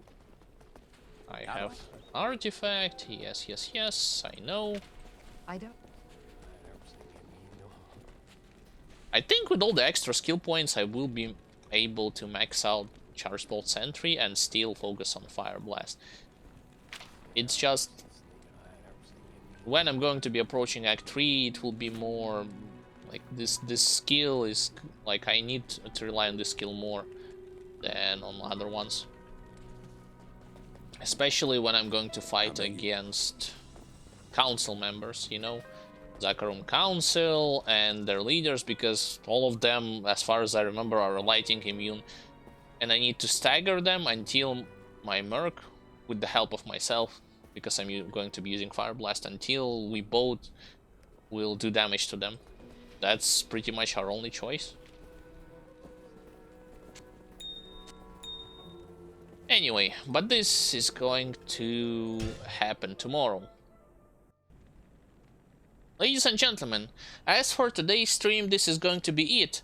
Thank you for watching, thank you for your attention. I hope you enjoyed watching the gameplay and listening to my extensive commentary, not only about the gameplay process itself, but also about mechanical nuances of the skills that I'm using. If you have missed certain parts from today's stream, you want to rewatch them at your own pace, you can do so by checking the video on demand section here at our Twitch page channel that both me and my brother are using.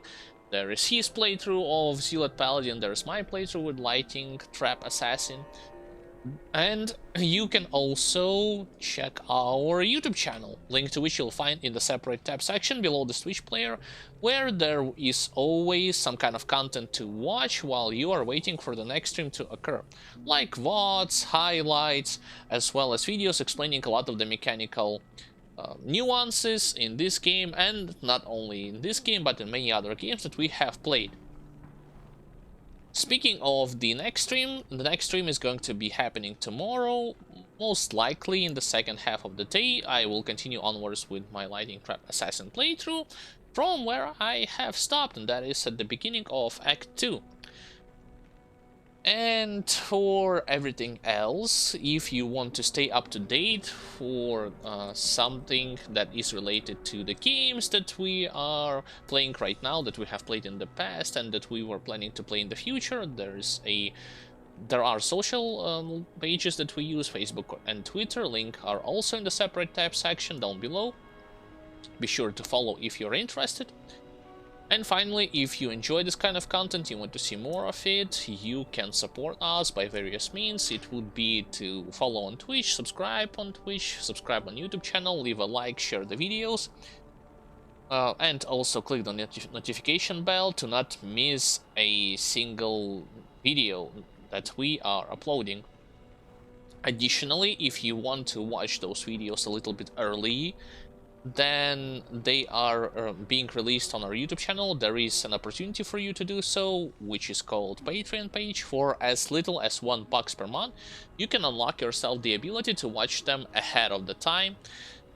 I upload them on the weekly basis. It's like 1 watt and 2 videos about the mechanical nuances in Diablo 2. So if you feel like supporting us, our creativity, with a monetization, with some kind of money, you can do so, again, for as little as $1 per month.